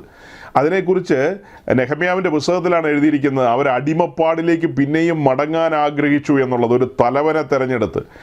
അപ്പോൾ അതിൻ്റെ നടുവിലാണ് ദൈവം അവർക്ക് വേണ്ടി വീര്യം പ്രവർത്തിക്കുന്നത്. അങ്ങനെ അവർ മറുകര വന്നു. മറുകരയിൽ മുഴുവനും ദൈവപ്രവർത്തികളല്ലേ അവർ കാണുന്നത്, ദൈവപ്രവർത്തികളാണ് കാണുന്നത്. വലിയവനായ ദൈവം അവർക്ക് വേണ്ടി ചെയ്ത വൻകാര്യങ്ങൾ, ദൈവത്തിൻ്റെ പദ്ധതിയുടെ ഭാഗമല്ലേ ഇവരുടെ വിടുതലും ഈ പുറപ്പാടും ഈ പറയപ്പെട്ട അത്ഭുതങ്ങളുടെ നടുവിലൂടെയുള്ള നടന്നുപോക്കും. ഒരത്ഭുതമാണ് ഭക്ഷിക്കുന്നത്. ശരിക്കും പ്രഭാതത്തിൽ പൊഴിയുന്ന മന്ന എന്ന് പറയുന്നത് മല്ലന്മാരുടെ ഭക്ഷണമാണ്. സ്വർഗ്ഗദൂതന്മാർ ഭക്ഷിക്കുന്ന ഭക്ഷണം ഇസ്രായേൽ ഭക്ഷിക്കുകയാണ്. ലോകത്തിൽ ഏതെങ്കിലും ഒരു ജാതി അങ്ങനെ ഭക്ഷിച്ചിട്ടുണ്ടോ? ചിന്തിച്ച് നോക്കണം. അപ്പോൾ അവർ അത്ഭുതം ഭക്ഷിച്ചാണ് മുൻപോട്ട് പോകുന്നത്. ആ സമയത്തും ചെറിയ ചൊറിച്ചിൽ അവർക്കുണ്ടായിരുന്നു. അങ്ങനെ അല്ലാതെ വേറെ വാക്കതിന് പറയാനില്ല. ഇത്രയൊക്കെ കണ്ണാലെ കണ്ടിട്ടും കേട്ടിട്ടും അനുഭവിച്ചിട്ടും ഇതൊക്കെ കേൾക്കുമ്പോൾ പലരും ചിന്തിക്കുകയായിരിക്കും ഞങ്ങളും ആ സൈസ് സ്വഭാവക്കാരാണെന്ന്. അങ്ങനെയെങ്കിൽ ഇന്ന് തന്നെ മാനസാന്തരപ്പെട്ടുകൊള്ളണം. മിസ്രൈമിൻ്റെ ഇരുമ്പുലയിൽ നിന്ന് വിടുവിച്ചതും അവിടെ നിന്ന് പുറപ്പെടുവിച്ചതും ചെങ്കടൽ വിഭാഗിച്ചതും മരുഭൂമിയിലൂടെ നടത്തിയതൊക്കെ ഒന്ന് ഓർത്താൽ അവരെ ചുമലിൽ വഹിച്ചുകൊണ്ട് പോയെന്നൊക്കെയാണ് വേറൊരു ഭാഗത്ത് കാണുന്നത്. ഓക്കെ, അപ്പോൾ അങ്ങനെ മുൻപോട്ട് വന്ന് 13-ാം അധ്യായത്തിൻ്റെ 1-2 വാക്യം ഒന്ന് വായിച്ചേ. സംഖ്യാപുസ്തകം 13-ാം അധ്യായത്തിൻ്റെ 1-2 വാക്യം നമ്മൾ വായിക്കുമ്പോൾ അവിടെ നമ്മൾ കാണുന്നത്, നിങ്ങൾ സൂക്ഷ്മമായി പുസ്തകത്തിലേക്ക് നോക്കണം കേട്ടോ, ചുമ്മാ അങ്ങനെ കേട്ട് വിടരുത്. അങ്ങനെ കേട്ടുവിടാനുള്ള കാര്യമല്ല ഈ പറയാൻ പോകുന്നത്. 2 രാജാക്കന്മാർ 18-ാം അധ്യായത്തിൽ കഴിഞ്ഞ ആഴ്ച പറഞ്ഞത് അതീവ സീരിയസ് ആണ്. എനിക്കത് പറയുമ്പോൾ വലിയ സങ്കടം ഉണ്ടായിരുന്നു. കാരണം ഓടിച്ചൊക്കെ അങ്ങനെ പറയേണ്ട വിഷയമല്ല. പ്രസംഗിച്ചില്ലെന്നേ ഉള്ളൂ. അത്ര ഗഹനമായ കാര്യം വെറുതെ തട്ടിമുട്ടി കളയരുതെന്നൊക്കെയുള്ള ഒരു കാര്യമുണ്ടല്ലോ. അപ്പോൾ നിങ്ങളത് പിന്നാലെ ശ്രദ്ധിക്കണമെന്നൊക്കെ ഞാൻ പറഞ്ഞിരുന്നു. എത്ര പേരതൊക്കെ ശ്രദ്ധിച്ചതിൻ്റെ ഗൗരവത്തിലേക്ക് വന്നെന്ന് എനിക്കറിയില്ല. അതുപോലെ തന്നെയാണ് ഇവിടെയും ശ്രദ്ധ ചെലുത്തണം, നന്നായിട്ട് ശ്രദ്ധിക്കണം, വായിക്കുക, നന്നായിട്ട് ശ്രദ്ധിക്കണം. നമ്മൾ വായിച്ചത് യഹോവ പിന്നെയും മോശയോട് അരുളി ചെയ്തു. അതാണ് ആദ്യത്തെ ലൈൻ. ഇസ്രായേൽ മക്കൾക്ക് ഞാൻ കൊടുപ്പാനിരിക്കുന്ന കനാൻ ദേശം ഒറ്റുനോക്കേണ്ടതിന് സ്പൈ വർക്കിന് വേണ്ടി ആളുകളെ അയക്കുക. ആരാ പറഞ്ഞത്? യഹോവയായ ദൈവം മോശയോട് പറഞ്ഞു. അതത് ഗോത്രത്തിൽ നിന്ന് ഓരോ ആളെ അയക്കണം. അവരെല്ലാവരും പ്രഭുക്കന്മാരായിരിക്കണം. അയക്കേണ്ടുന്ന വിധങ്ങളാണ് പിന്നീട് നമ്മൾ കാണുന്നത്. എന്നിട്ട് 3-ാം വാക്യത്തിലേക്ക് വരുമ്പോൾ കാണുന്നത്, അങ്ങനെ മോശ യഹോവയുടെ കൽപ്പന പ്രകാരം, ശ്രദ്ധിക്കുക, 3-ാം വാക്യം തുടങ്ങുന്നത് എങ്ങനെയാ? 3-ാം വാക്യം തുടങ്ങുന്നത്, അങ്ങനെ മോശ യഹോവയുടെ കൽപ്പന പ്രകാരം പാരാൻ മരുഭൂമിയിൽ നിന്ന് അവരെ അയച്ചു. പ്രഭുക്കന്മാരെ പാരാൻ മരുഭൂമിയിൽ നിന്ന് ഒറ്റുനോക്കാൻ വേണ്ടി കനാൻ ദേശത്തേക്ക് അയച്ചു. എങ്ങനെ അയച്ചു? യഹോവയുടെ കൽപ്പന പ്രകാരം അയച്ചു. ഓർമ്മയിലിരിക്കണം. ആ പുരുഷന്മാരൊക്കെ ഈ ഇസ്രായേൽ മക്കളിൽ തലവന്മാരായിരുന്നു. അവരുടെ പേരാവിത്. അതായത് പിന്നീട് താഴേക്ക് വായിക്കുമ്പോൾ 12 ഗോത്രത്തിലെയും പ്രഭുക്കന്മാരുടെ ഓരോരുത്തരുടെ പേരവിടെ എഴുതിയിട്ടുണ്ട്. അങ്ങനെ ഈ പ്രഭുക്കന്മാരുടെ പേര് വിവരങ്ങളാണ് പിന്നീട് നമ്മൾ താഴേക്ക് കാണുന്നത്. അതൊക്കെ കഴിഞ്ഞ് അങ്ങനെ താഴേക്ക് വരുമ്പോൾ അതിൻ്റെ 20-ാം വാക്യത്തിലേക്ക് വരുമ്പോൾ നമ്മൾ കാണുന്നത്, ദേശം പുഷ്ടിയുള്ളതോ പുഷ്ടിയില്ലാത്തതോ അതിൽ വൃക്ഷമുണ്ടോ ഇല്ലയോ എന്നിങ്ങനെ നോക്കിയറിവാൻ നിങ്ങൾ ധൈര്യപ്പെട്ട് ദേശത്തിലെ ഫലങ്ങളും കൊണ്ടുവരുവിനെന്ന് പറഞ്ഞു. അത് മുന്തിരിങ്ങ പഴുത്തു തുടങ്ങുന്ന കാലമായിരുന്നു. അങ്ങനെ അവർ ദേശത്തേക്ക് കയറിപ്പോയിട്ട് 23-ാം വാക്യത്തിൽ വരുമ്പോൾ നമ്മൾ കാണുന്ന ഒരു എസ്കോൽ താഴ്വരയോളം ചെന്ന് അവിടെ നിന്നൊരു മുന്തിരി വള്ളി കുലയോടെ പറിച്ചെടുത്തു. അതൊരു തണ്ടിന്മേൽ കെട്ടി 2 പേർ ചുമന്നുകൊണ്ടുവന്നു. എൻ്റെ ദൈവമേ, ആലോചിക്കാൻ പറ്റുമോ? ഒരു മുന്തിരിക്കൊല സാധാരണ രീതിയിൽ മനുഷ്യർക്ക് കൊണ്ടുവരാൻ പറ്റാത്തതുകൊണ്ട് അവരതൊരു തണ്ടിൽ, അതായത് ഒരു വലിയ ഒരു കമ്പിൽ വെച്ച് കെട്ടിയിട്ട് ചുമലിലെടുത്ത് വെച്ചുകൊണ്ട് ചുമന്നുകൊണ്ട് വരികയാണ്. അപ്പോൾ എന്തായിരിക്കും ആ ദേശത്തിൻ്റെ പുഷ്ടി, അതിൻ്റെ ഫലദായകമായ അനുഭവങ്ങൾ എന്തായിരിക്കും? അവിടെ കൃഷി ഇറക്കുക, അവിടെ പാലും തേനും ഒഴുകുന്ന അനുഭവങ്ങൾ ഉണ്ടെന്നൊക്കെ പറഞ്ഞത് വെറുതെ അല്ലല്ലോ, ചുമ്മാതെയാണോ? അപ്പോൾ അങ്ങനെ ഈ ദേശവും കാര്യങ്ങളൊക്കെ കണ്ട് മുൻപോട്ട് വന്ന് അതിൻ്റെ ഒടുവിലേക്ക് വരുമ്പോൾ അവർ അവിടുത്തെ ഈ ഫലങ്ങളൊക്കെ കൊണ്ടുവന്ന് മോശയും മറ്റുള്ളവരെയൊക്കെ കാണിച്ചു. അതൊക്കെ കഴിഞ്ഞിട്ട് 27-ാം വാക്യത്തിലേക്ക് വരുമ്പോൾ കാണുന്നത്, അവർ അവനോട് വിവരിച്ച് പറഞ്ഞത് എന്തെന്നാൽ, നീ ഞങ്ങളെ അയച്ച ദേശത്തേക്ക് ഞങ്ങൾ പോയി, അത് പാലും തേനും ഒഴുകുന്ന ദേശം തന്നെ, അതിലെ ഫലങ്ങളിതാ. എങ്കിലും ദേശത്ത് പാർക്കുന്ന ജനങ്ങൾ ബലവാന്മാരും പട്ടണങ്ങൾ ഏറ്റവും ഉറപ്പും വലിപ്പവും ഉള്ളവയും ആകുന്നു. ഞങ്ങൾ അനാക്കിൻ്റെ പുത്രന്മാരെ അവിടെ കണ്ടു. അമലേക്യർ തെക്കേ ദേശത്ത് പാർക്കുന്നു, ഹിത്യരും യബൂസ്യരും അമോര്യരും പർവ്വതങ്ങളിൽ പാർക്കുന്നു, കനാന്യർ കടൽക്കരയിലും യോർദാൻ നദീതീരത്തും പാർക്കുന്നു. അങ്ങനെ ഇവർ ഈ കാര്യങ്ങളൊക്കെ പറയുമ്പോൾ കാലേബ് മോശയുടെ മുമ്പാകെ ജനത്തെ അമർത്തി. അതായത് ഈ പറഞ്ഞു വരുന്ന കാര്യങ്ങൾ ശുഭകരമായി തുടങ്ങിയിട്ട് അവസാനിക്കുന്നത് അശുഭകരമായിട്ടാണ്. അതായത് ഒരു വർത്തമാനം കൊണ്ടുവരാൻ വേണ്ടിയാണ് ഇവരെ വിട്ടത്, അങ്ങനെ തന്നെ എഴുതിയിരിക്കുന്നത്. പക്ഷെ ഇവർ കൊണ്ടുവന്ന ദുർവർത്തമാനമെന്നും ഇവിടെ നമ്മൾ വായിക്കുന്നുണ്ട്. അതായത് 32-ാം വാക്യത്തിൽ അങ്ങനെയാണ് കാണുന്നത്, തങ്ങൾ ഒറ്റുനോക്കിയ ദേശത്തെക്കുറിച്ച് അവർ ഇസ്രായേൽ മക്കളോട് ദുർവർത്തമാനമായി പറഞ്ഞത് എന്തെന്നാൽ, ഞങ്ങൾ സഞ്ചരിച്ച് ഒറ്റുനോക്കിയ ദേശം നിവാസികളെ തിന്നുകളയുന്ന ദേശമാകുന്നു. ഞങ്ങൾ അവിടെ കണ്ട ജനമൊക്കെയും അധികായന്മാർ. അവിടെ ഞങ്ങൾ മല്ലന്മാരുടെ സന്തതികളായ അനാഖ്യ മല്ലന്മാരെയും കണ്ടു. ഞങ്ങൾക്ക് തന്നെ ഞങ്ങൾ വെട്ടുക്കിളികളെ പോലെ തോന്നി. അവരുടെ കാഴ്ചയ്ക്ക് ഞങ്ങൾ അങ്ങനെ തന്നെ ആയിരുന്നു. ഈ വന്ന പ്രഭുക്കന്മാരെല്ലാം 10 പ്രഭുക്കന്മാരും പറഞ്ഞത് അങ്ങനെയാണ്. പറഞ്ഞത് ദുർവർത്തമാനമാണ്, ഗുണകരമായിട്ടല്ല സംസാരിച്ചത്. പക്ഷെ 2 പേര്, യോശുവയും കാലേബും, അവർ 2 പേരും എന്താ പറഞ്ഞത്? നിന്നാൽ ഞങ്ങൾ പടക്കൂട്ടങ്ങളുടെ നേരെ പാഞ്ഞു ചെല്ലുമെന്നാണ് പറഞ്ഞത്. നിന്നാൽ ഞങ്ങളത് കീഴടക്കുമെന്നാണ് പറഞ്ഞത്. കാലേബ് പ്രായം ചെന്ന മനുഷ്യനാണ്, പക്ഷേ അദ്ദേഹത്തിൻ്റെ ഉള്ളിലെ പോരാട്ട വീര്യം ഭയങ്കരമാണ്. കാലേബ് ഒരു വ്യത്യസ്തനായ മനുഷ്യനല്ലേ. അതൊക്കെ കാലേബിനെ കുറിച്ച് ഇവിടെ പല കാര്യങ്ങളും ഉണ്ട് പുസ്തകത്തിൽ, അതൊക്കെ നിങ്ങൾ പിന്നാലെ നോക്കിക്കൊള്ളുക. ഇപ്പോൾ കാലേബ് തികച്ചും വ്യത്യസ്തനായൊരു മനുഷ്യനാണ്. വ്യത്യസ്തമായൊരു അഭിഷേകമാണ് തൻ്റെ മേൽ ജ്വലിക്കുന്നത്. എല്ലാവരും ഇങ്ങനെ സാമട്ടിൽ 8-10 എന്ന് പോയിക്കൊണ്ടിരിക്കുമ്പോൾ കാലേബ് അങ്ങനെയല്ല. കാലേബ് കടന്നിയെന്ന് പിടിച്ചടക്കിയാണ്. ഹെബ്രോനൊക്കെ കാലേബല്ലേ പിടിച്ചടക്കിയത്. അപ്പോൾ അതാണ് സംഭവം. 13-ാം അധ്യായത്തിലെ ആ ഒരു കാര്യം ഞാൻ നിങ്ങളുടെ മുമ്പാകെ അവതരിപ്പിച്ചു. 14-ാം അധ്യായം തുടങ്ങുന്നത്, അപ്പോൾ സഭയൊക്കെ ഉറക്കെ നിലവിളിച്ചു, ജനം ആ രാത്രി മുഴുവൻ കരഞ്ഞു. എൻ്റെ ദൈവമേ, രാത്രി മുഴുവൻ കരയാൻ പാകത്തിന് വല്ല കാര്യമുണ്ടോ? എന്തായിരിക്കും രാത്രി മുഴുവൻ കരയാൻ കാരണം? മിസ്രൈമിൽ നിന്ന് ഇറങ്ങി പുറപ്പെടുകയും ചെയ്തു, ചെല്ലാൻ പോകുന്ന ദേശത്തെക്കുറിച്ച് കേട്ട കാര്യങ്ങൾ എന്താ? ഇതുപോലെ തന്നെയാണ് 42 വർഷം ശുശ്രൂഷിച്ചു എന്നൊക്കെ പറയുന്ന തലയിൽ ആൾതാമസമില്ലാത്ത പാസ്റ്റർമാരെന്ന പേരിൽ അറിയപ്പെടുന്ന ആളുകളും ഒക്കെ ജനത്തെ നിരുത്സാഹപ്പെടുത്തുന്നതും നിരാശപ്പെടുത്തുന്നതും അവരുടെ ദുർവർത്തമാനങ്ങൾ കേൾക്കുമ്പോൾ. തികച്ചും ദുർവർത്തമാനങ്ങളല്ലേ സഹോദരങ്ങളെ. എൻ്റെ വ്യക്തിപരമായ ജീവിതത്തിൽ ഞാൻ ഈ പെന്തക്കോസ്ത് അനുഭവത്തിൽ വന്നതിന് ശേഷം ഇതിലൊക്കെയുള്ള പല മനുഷ്യരോടുള്ള ബന്ധത്തിൽ അനുഭവിച്ച തിക്താനുഭവങ്ങൾ എന്ന് പറഞ്ഞാൽ പറഞ്ഞറിയിക്കാൻ പറ്റാത്തതാണ്. അതെങ്ങനെ ഞാൻ ഇതിനകത്തൊക്കെ പറയുമെന്ന് എനിക്കറിയില്ല. എപ്പോഴെങ്കിലും ഞാൻ ചിലപ്പോൾ പ്രസ്താവിക്കുമായിരിക്കും. അത്ര ഭയങ്കര സംഭവങ്ങളാണ് അതൊക്കെ അനുഭവിച്ച ഞാൻ. ഈ പെന്തക്കോസ്ത് എന്ന് പറയുന്ന സമൂഹം ശരിക്കും ഈ കഴിഞ്ഞ ദിവസങ്ങളിൽ വളരെ ആദരണീയനായ ബഹുമാനനായ ഒരു ദൈവദാസൻ എന്നോട് വളരെ കാര്യങ്ങൾ സംസാരിക്കുകയായിരുന്നു. അങ്ങനെ ഞങ്ങൾ സംസാരിച്ച ആ കാര്യങ്ങൾ വരും ദിവസങ്ങളിൽ ഒരു മെസ്സേജ് എന്ന നിലയിൽ നിങ്ങളുടെ മുമ്പാകെ അവതരിപ്പിക്കണം എന്ന് ആഗ്രഹിക്കുന്നുണ്ട്. നിങ്ങളുടെ മുമ്പാകെ എന്ന് വെച്ചാൽ പൊതു ക്രൈസ്തവ ലോകത്തിന് മുമ്പാകെ. നമ്മൾ പറയുന്ന ഈ പെന്തക്കോസ്ത് എന്ന് പറയുന്ന ആ ഒരു പേരും, അതുപോലെ പിന്നീട് നമ്മൾ കാണുന്നുണ്ടല്ലോ ബൈബിളിൽ തന്നെ ക്രിസ്ത്യാനി എന്നൊക്കെ കാണുന്നുണ്ടല്ലോ. ശരിക്കും കർത്താവിൻ്റെ പ്ലാനും പദ്ധതി എന്താണ്, താൻ എന്താണ് തൻ്റെ ശിഷ്യന്മാരോട് പറഞ്ഞു വിട്ടത്, ഈ വക കാര്യങ്ങളൊക്കെ ആളുകൾ മറന്നുപോയൊരു കാലമാണ്. അതുകൊണ്ട് അതെല്ലാം ചേർത്ത് വെച്ച് വിശദമായി പറയാൻ ഞാൻ ആഗ്രഹിക്കുന്നുണ്ട് പരിശുദ്ധാത്മ സഹായത്താൽ. എന്നാൽ ഇപ്പോൾ എല്ലാവർക്കും മനസ്സിലാകുന്ന ഭാഷ തന്നെ ഞാനങ്ങ് പ്രയോഗിക്കുകയാണ്. ഇപ്പോൾ ഞാൻ നിൽക്കുന്ന ഈ ഒരു സമൂഹം പെന്തക്കോസ്ത് സമൂഹം എന്നുള്ള പേരിലാണല്ലോ അറിയപ്പെടുന്നത്. എനിവേ, സത്യോപദേശത്തിനും പഥ്യോപദേശത്തിനും വേണ്ടി നിലകൊള്ളുന്ന ആ ഒരു സമൂഹം, അതിൽ ഒത്തിരി പേര് വഴിമാറിപ്പോയിട്ടുണ്ടായിരിക്കാം, ഒത്തിരി പേര് വഴിയിൽ ഇടറിപ്പോയിട്ടുണ്ടാകാം. അതൊക്കെ സത്യമായിരിക്കാം. പക്ഷെ ഞാനിന്ന് അതിൻ്റെ ഒരു വക്താവ് എന്ന നിലയിലാണ് സംസാരിക്കുന്നത്. കഴിഞ്ഞ നാളുകളിൽ നമ്മുടെ മെസ്സേജുകളിലൂടെയൊക്കെ നമ്മൾ പറഞ്ഞിട്ടില്ലേ, ഇതുപോലൊരു ശ്രേഷ്ഠ മാർഗം വേറെയില്ലെന്ന്. അതിൻ്റെ പെന്തക്കോസ്തുകാരുടെ ഇടയിൽ സ്വഭാവ മഹിമയില്ലാത്ത ആളുകളില്ലേ? ഉണ്ട്. പല കുഴപ്പക്കാരില്ലേ, ജഡികന്മാരില്ലേ? ഒക്കെ ഉണ്ടെന്നേ. അതൊക്കെയുണ്ട്. വിശ്വാസത്താലുള്ള നീതീകരണം പഠിപ്പിക്കുന്ന കൂട്ടം എവിടെയാണ് വേറെ ഉള്ളത്? ഉണ്ടായിരിക്കാം. വിശ്വാസ സ്നാനത്തെക്കുറിച്ച് പഠിപ്പിക്കുന്ന കൂട്ടം വേറെ എവിടെയാണ് ഉള്ളത്? ചിലരൊക്കെ ഉണ്ടായിരിക്കാം. ആത്മസ്നാനത്തെക്കുറിച്ച്, ആത്മനിറവിൻ്റെ അനുഭവങ്ങളെക്കുറിച്ചും പറയുന്ന എത്ര കൂട്ടങ്ങളുണ്ട്? കൃപാവരങ്ങളെക്കുറിച്ച്, ആത്മാവിൽ ആരാധിക്കുന്നതിനെക്കുറിച്ച്, അന്യഭാഷയിൽ ദൈവത്തെ സ്തുതിക്കുന്നതിനെക്കുറിച്ച്, ഇങ്ങനെ ഈ വക കാര്യങ്ങളൊക്കെ വേദപുസ്തകത്തിൻ്റെ തത്വങ്ങളിൽപ്പെട്ട കാര്യങ്ങളല്ലേ? ഇതെല്ലാം പറയുന്നൊരു കൂട്ടം, ഇതല്ലാതെ വേറെ ഒരു കൂട്ടം ഇല്ലെന്നേ. ഇതിനകത്ത് കുഴപ്പക്കാരുണ്ടായിരിക്കും.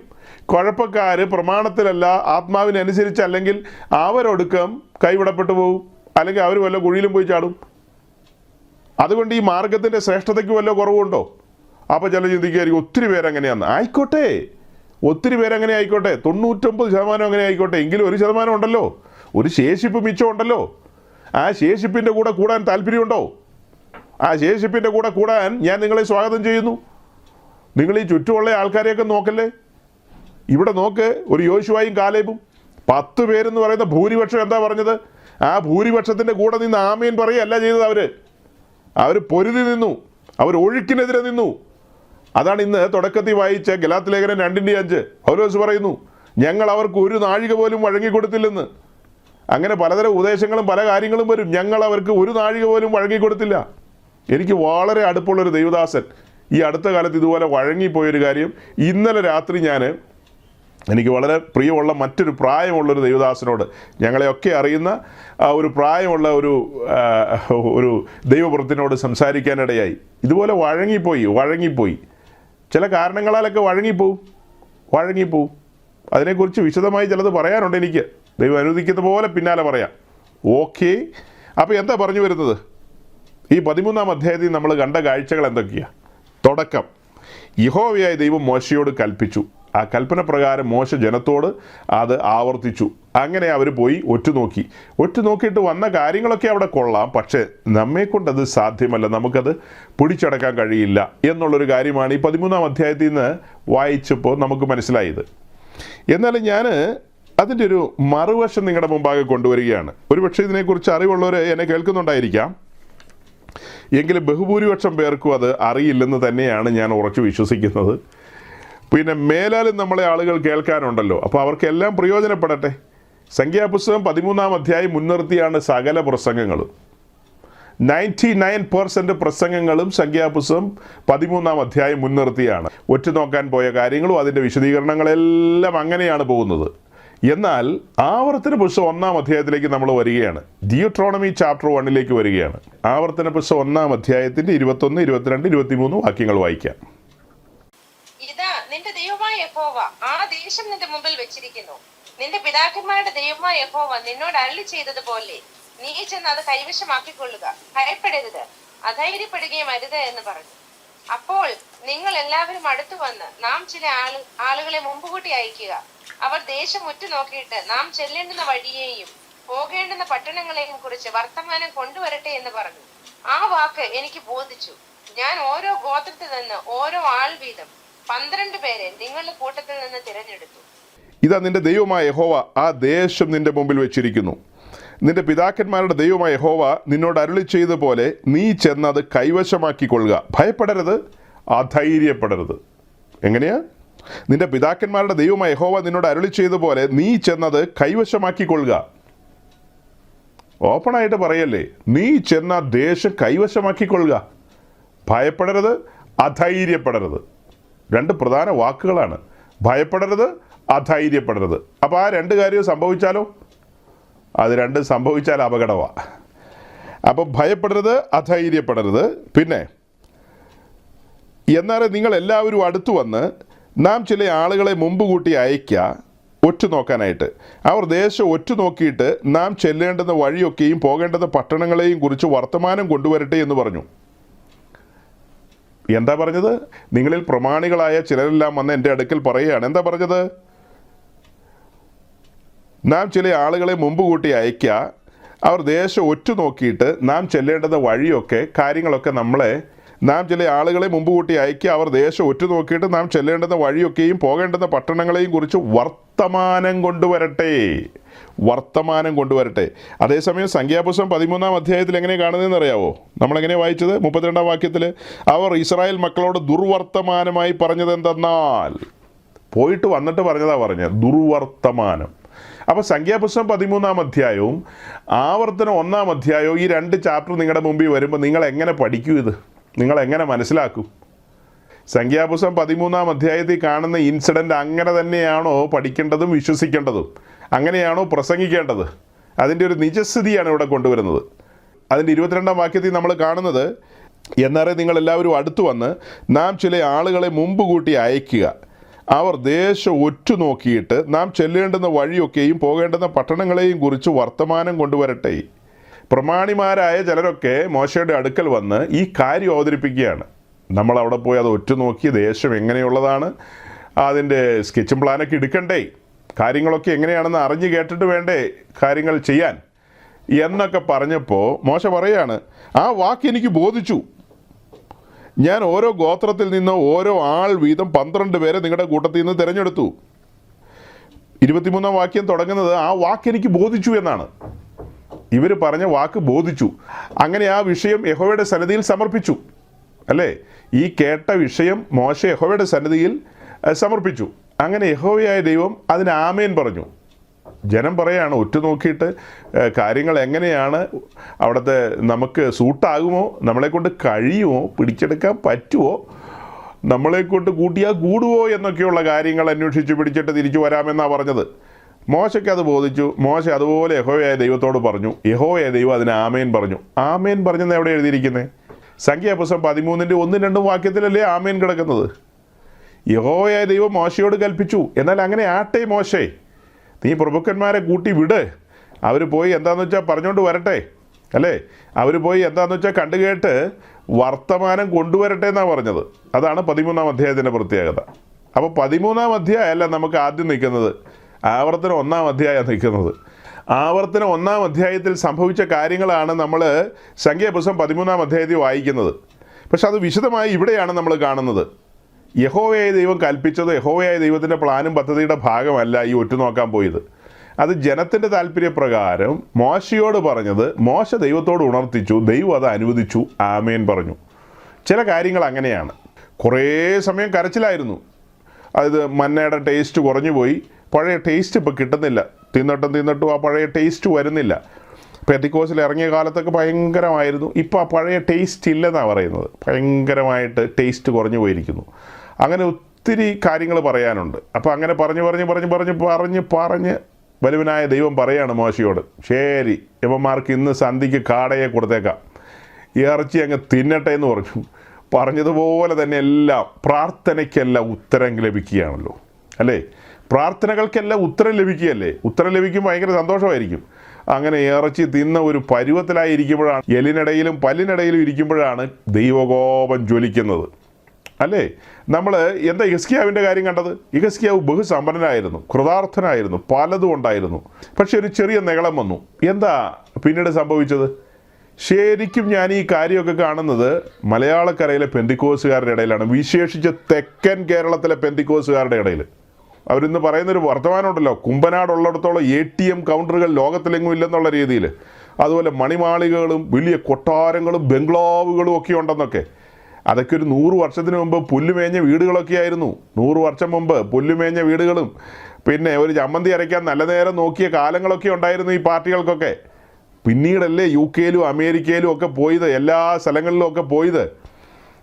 അറബിയുടെ അടുക്കലൊക്കെ പോയി ചില്ലറയൊക്കെ വന്ന് ഇതൊക്കെ കുമിഞ്ഞുകൂടി ഇട്ട് മൂടാനുള്ളതായി കഴിഞ്ഞപ്പോൾ വന്ന വഴിയൊക്കെ മറന്നുപോയി. മന്നയുടെ ടേസ്റ്റ് ഒന്നും പോരാതെയായി. പിന്നെ അഹങ്കാരം മൂത്തു. പിന്നെ പെൺപിള്ളേരുടെ കല്യാണത്തിന് പെൺപിള്ളേർ ഈ തുണി ഉടുത്തോണ്ടാണോ വരുന്നത് അല്ലയോ എന്നൊക്കെ ചോദിച്ചാൽ നമ്മൾ അയ്യോ ബൈനോക്കുലർ വെച്ച് നോക്കേണ്ടി വരും. അതുപോലെയാണ് ആൺപിള്ളേരും വരുന്നത്. പലതും കണ്ടിട്ട് ഞാൻ ചില സൂചനകൾ മാത്രമല്ലേ പറയുന്നത്. പലതും കാണുമ്പോൾ ദൈവഭയം നഷ്ടപ്പെട്ടൊരു സമൂഹം എന്നുള്ള നിലയിലേക്ക് മാറുകയാണ്. എല്ലാവരുടെയും കാര്യമല്ലെന്ന് പറയാതെ നിങ്ങൾക്ക് അറിയാമല്ലോ. ബഹുഭൂരിപക്ഷം പേരും ഈ പറഞ്ഞ കാര്യങ്ങളിൽ നിന്നൊക്കെ മാറി, വഴിമാറി, അവരെല്ലാം മറന്നു. ഇട്ടുമൂടാനുണ്ടെന്നാണ് പറയുന്നത്. ഇട്ടുമൂടാനുണ്ട്, ഞങ്ങളോട് ആരാ ചോദിക്കാൻ എന്നൊക്കെയുള്ളൊരു നിലയിലേക്ക് എത്തി. ഇനിവേ നമ്മൾ ഈ ഭാഗത്തിലേക്ക് തന്നെ മടങ്ങി വരികയാണെങ്കിൽ നോക്കണം, യഹോവയായ ദൈവം എന്താ ഇവരോട് പറഞ്ഞത്? നിങ്ങൾ ദേശം കൈവശമാക്കാനല്ലേ പറഞ്ഞത്? ഈ ആവർത്തന പുസ്തകത്തിൽ ഈ ആദ്യത്തെ ചാപ്റ്ററുകളെല്ലാം വായിക്കണം. എനിക്കെല്ലാം വാക്യം എടുത്ത് തരാനായിട്ട് കഴിയില്ല. പിന്നീട് യോശുവയുടെ പുസ്തകത്തിലെ വാക്യങ്ങളൊക്കെ എടുക്കണം, ആദ്യത്തെ അധ്യായങ്ങളിലൊക്കെ. അവിടെയെല്ലാം സ്പഷ്ടമായിട്ട് പറയുന്നൊരു കാര്യമുണ്ട്, നിങ്ങൾ ദേശം കൈവശമാക്കുക. അയ്യോ അവിടെ ചെന്നിട്ട് രാഹുകാലം നോക്കണമെന്നൊന്നും എഴുതിയിട്ടില്ല അതിനകത്ത്. അവിടെ അനാക്യനുണ്ടോ, അവിടെ പിന്നെ എന്നാ കായംകുളം കൊച്ചുണ്ണിയുണ്ടോ, ഇതൊന്നും ഇവിടെ സബ്ജക്റ്റ് അല്ല, ഇതൊന്നും ഇവിടെ വിഷയമല്ലെന്നേ. യഹോവയായ ദൈവം നിങ്ങളിൽ പ്രസാദിച്ചിരിക്കുന്നു, ആ ദേശം നിങ്ങൾക്ക് തരും. അത് എന്തുകൊണ്ടാണ് അങ്ങനെ പറയുന്നത്? നിങ്ങളുടെ പിതാക്കന്മാരോട് വലിയവനായ ദൈവം സത്യം ചെയ്തതാണ്, തൻ്റെ വാഗ്ദത്തമാണത്, അബ്രഹാമിനോട് ഉടമ്പടി ചെയ്തതാണത്. പിന്നെ അതിൽ നിന്ന് പിന്മാറാൻ പറ്റുമോ? അതുകൊണ്ട് നിങ്ങൾ കടന്നു ചെന്ന് ദേശം കൈവശമാക്കുക. നിങ്ങളുടെ ശക്തിയിലോ ബലത്തിലോ ഒന്നും അല്ല ദേശം കൈവശമാക്കാൻ പോകുന്നത്. എൻ്റെ കൃപ നിനക്ക് മതി. കേൾക്കണം കേട്ടോ, ചെവി തുറന്ന്. നിന്റെ ശക്തിയിലും മിടുക്കലൊന്നും അല്ലത് നടക്കാൻ പോകുന്നത്. എൻ്റെ കൃപ നിനക്ക് മതിയെന്നേ, എൻ്റെ കൃപ നിനക്ക് മതി. ആ കൃപ നിന്റെ മേൽ ജ്വലിച്ചു നിൽക്കുമ്പോൾ നീ സകല ഹിൻഡ്രൻസിനെയും മറികടക്കും, എല്ലാ തടസ്സങ്ങളെയും മറികടന്ന് ഈ പാലും തേനും വാഗ്ദത്തമാണെങ്കിൽ ആ വാഗ്ദത്തം നീ അനുഭവിക്കും. അല്ലേ? വാഗ്ദത്ത ഭൂമി എന്ന കനാൻ, ആ കനാനിലെ പാലും തേനും അത് ഇസ്രായേൽ അനുഭവിക്കേണ്ടതല്ലേ? അത് പിടിച്ചടക്കണം, കടന്നു എന്ന് കൈവശമാക്കണം. അവിടെ അനാക്യനുണ്ടോ, ഇന്നവനുണ്ടോ, മറ്റവനുണ്ടോ, അതൊന്നും നിന്റെ സബ്ജക്റ്റ് അല്ല. വലിയവനായ ദൈവം തീയായി നിന്റെ മുമ്പിൽ പുറപ്പെടും. ആവർത്തന പുസ്തകം 9-ാം അധ്യായം, ഡിയോട്രോണമി ചാപ്റ്റർ 9 വേഴ്സ് 3. എന്നാൽ നിന്റെ ദൈവമായ യഹോവ ദഹിപ്പിക്കുന്ന അഗ്നിയായി നിനക്ക് മുമ്പിൽ കടന്നു പോകുന്നു എന്ന് നീ ഇന്ന് അറിഞ്ഞുകൊള്ളുക. ഇതുവരെ അവർക്ക് കാര്യമായിട്ട് മനസ്സിലായില്ല. യഹോവയായ ദൈവം ദഹിപ്പിക്കുന്ന അഗ്നിയായി നിനക്ക് മുമ്പ് കടന്നുപോയി ശത്രുക്കളെയെല്ലാം ദഹിപ്പിച്ച് കളഞ്ഞുകൊണ്ട്, അല്ലെങ്കിൽ അവരെയെല്ലാം താളടിയാക്കിക്കൊണ്ട് ആ ദേശത്തേക്ക് നിനക്ക് പ്രവേശിക്കാനുള്ള വഴി തുറക്കും. നീ അത് കൈവശമാക്കുക. നീ യഹോവയിൽ ആശ്രയിക്കുക, യഹോവയിൽ തന്നെ രസിച്ചു കൊള്ളുക. വാഗ്ദത്തം ചെയ്തവൻ വിശ്വസ്തനാണ്, അവനത് നിവർത്തിക്കും. അതെന്താ തിരിച്ചറിയാത്തത്? നോക്കണം, ബുദ്ധിയുപദേശത്തിനാണ് ഈ കാര്യങ്ങളൊക്കെ പ്രസംഗിക്കുന്നത്. ഈ കാര്യങ്ങളൊക്കെ ഇത്ര സ്പഷ്ടമായിട്ട് കിടക്കുമ്പോൾ ഞാൻ തൊട്ട് മുമ്പ് പറഞ്ഞതൊക്കെ ഓർമ്മയിലിരിക്കണം. അവരുടെ പിതാക്കന്മാരോട് വാക്ക് പറഞ്ഞ ദൈവം, വാഗ്ദത്തം നിവർത്തിക്കുന്ന ദൈവം, ആ ദൈവമാണ് അവരോട് പറയുന്നത് പോയി കൈവശമാക്കണം മോനേന്ന്. അന്നേരം അവർ പറയാണ്, ഞങ്ങൾ നോക്കട്ടെ, ആലോചിച്ച് നോക്കട്ടെ, യുദ്ധം ചെയ്യാൻ പറ്റുമോ, അനാക്കിനോട് എന്ത് ചെയ്യും, ഞങ്ങൾ വെട്ടുക്കിളികളല്ലേ എന്നൊക്കെ അവർ പറയുന്നത്.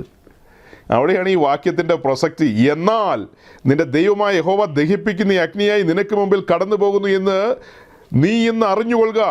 അവൻ അവരെ നശിപ്പിക്കുകയും നിന്റെ മുമ്പിൽ താഴ്ത്തുകയും ചെയ്യും. അങ്ങനെ യഹോവ നിന്നോട് അരുളി ചെയ്തതുപോലെ നീ അവരെ നീക്കിക്കളയുകയും ക്ഷണത്തിൽ നശിപ്പിക്കുകയും ചെയ്യും. യഹോവ നിന്നോട് അരുളി ചെയ്തത് എന്താ? നീ എന്താ അത് വിശ്വസിക്കാത്തത്?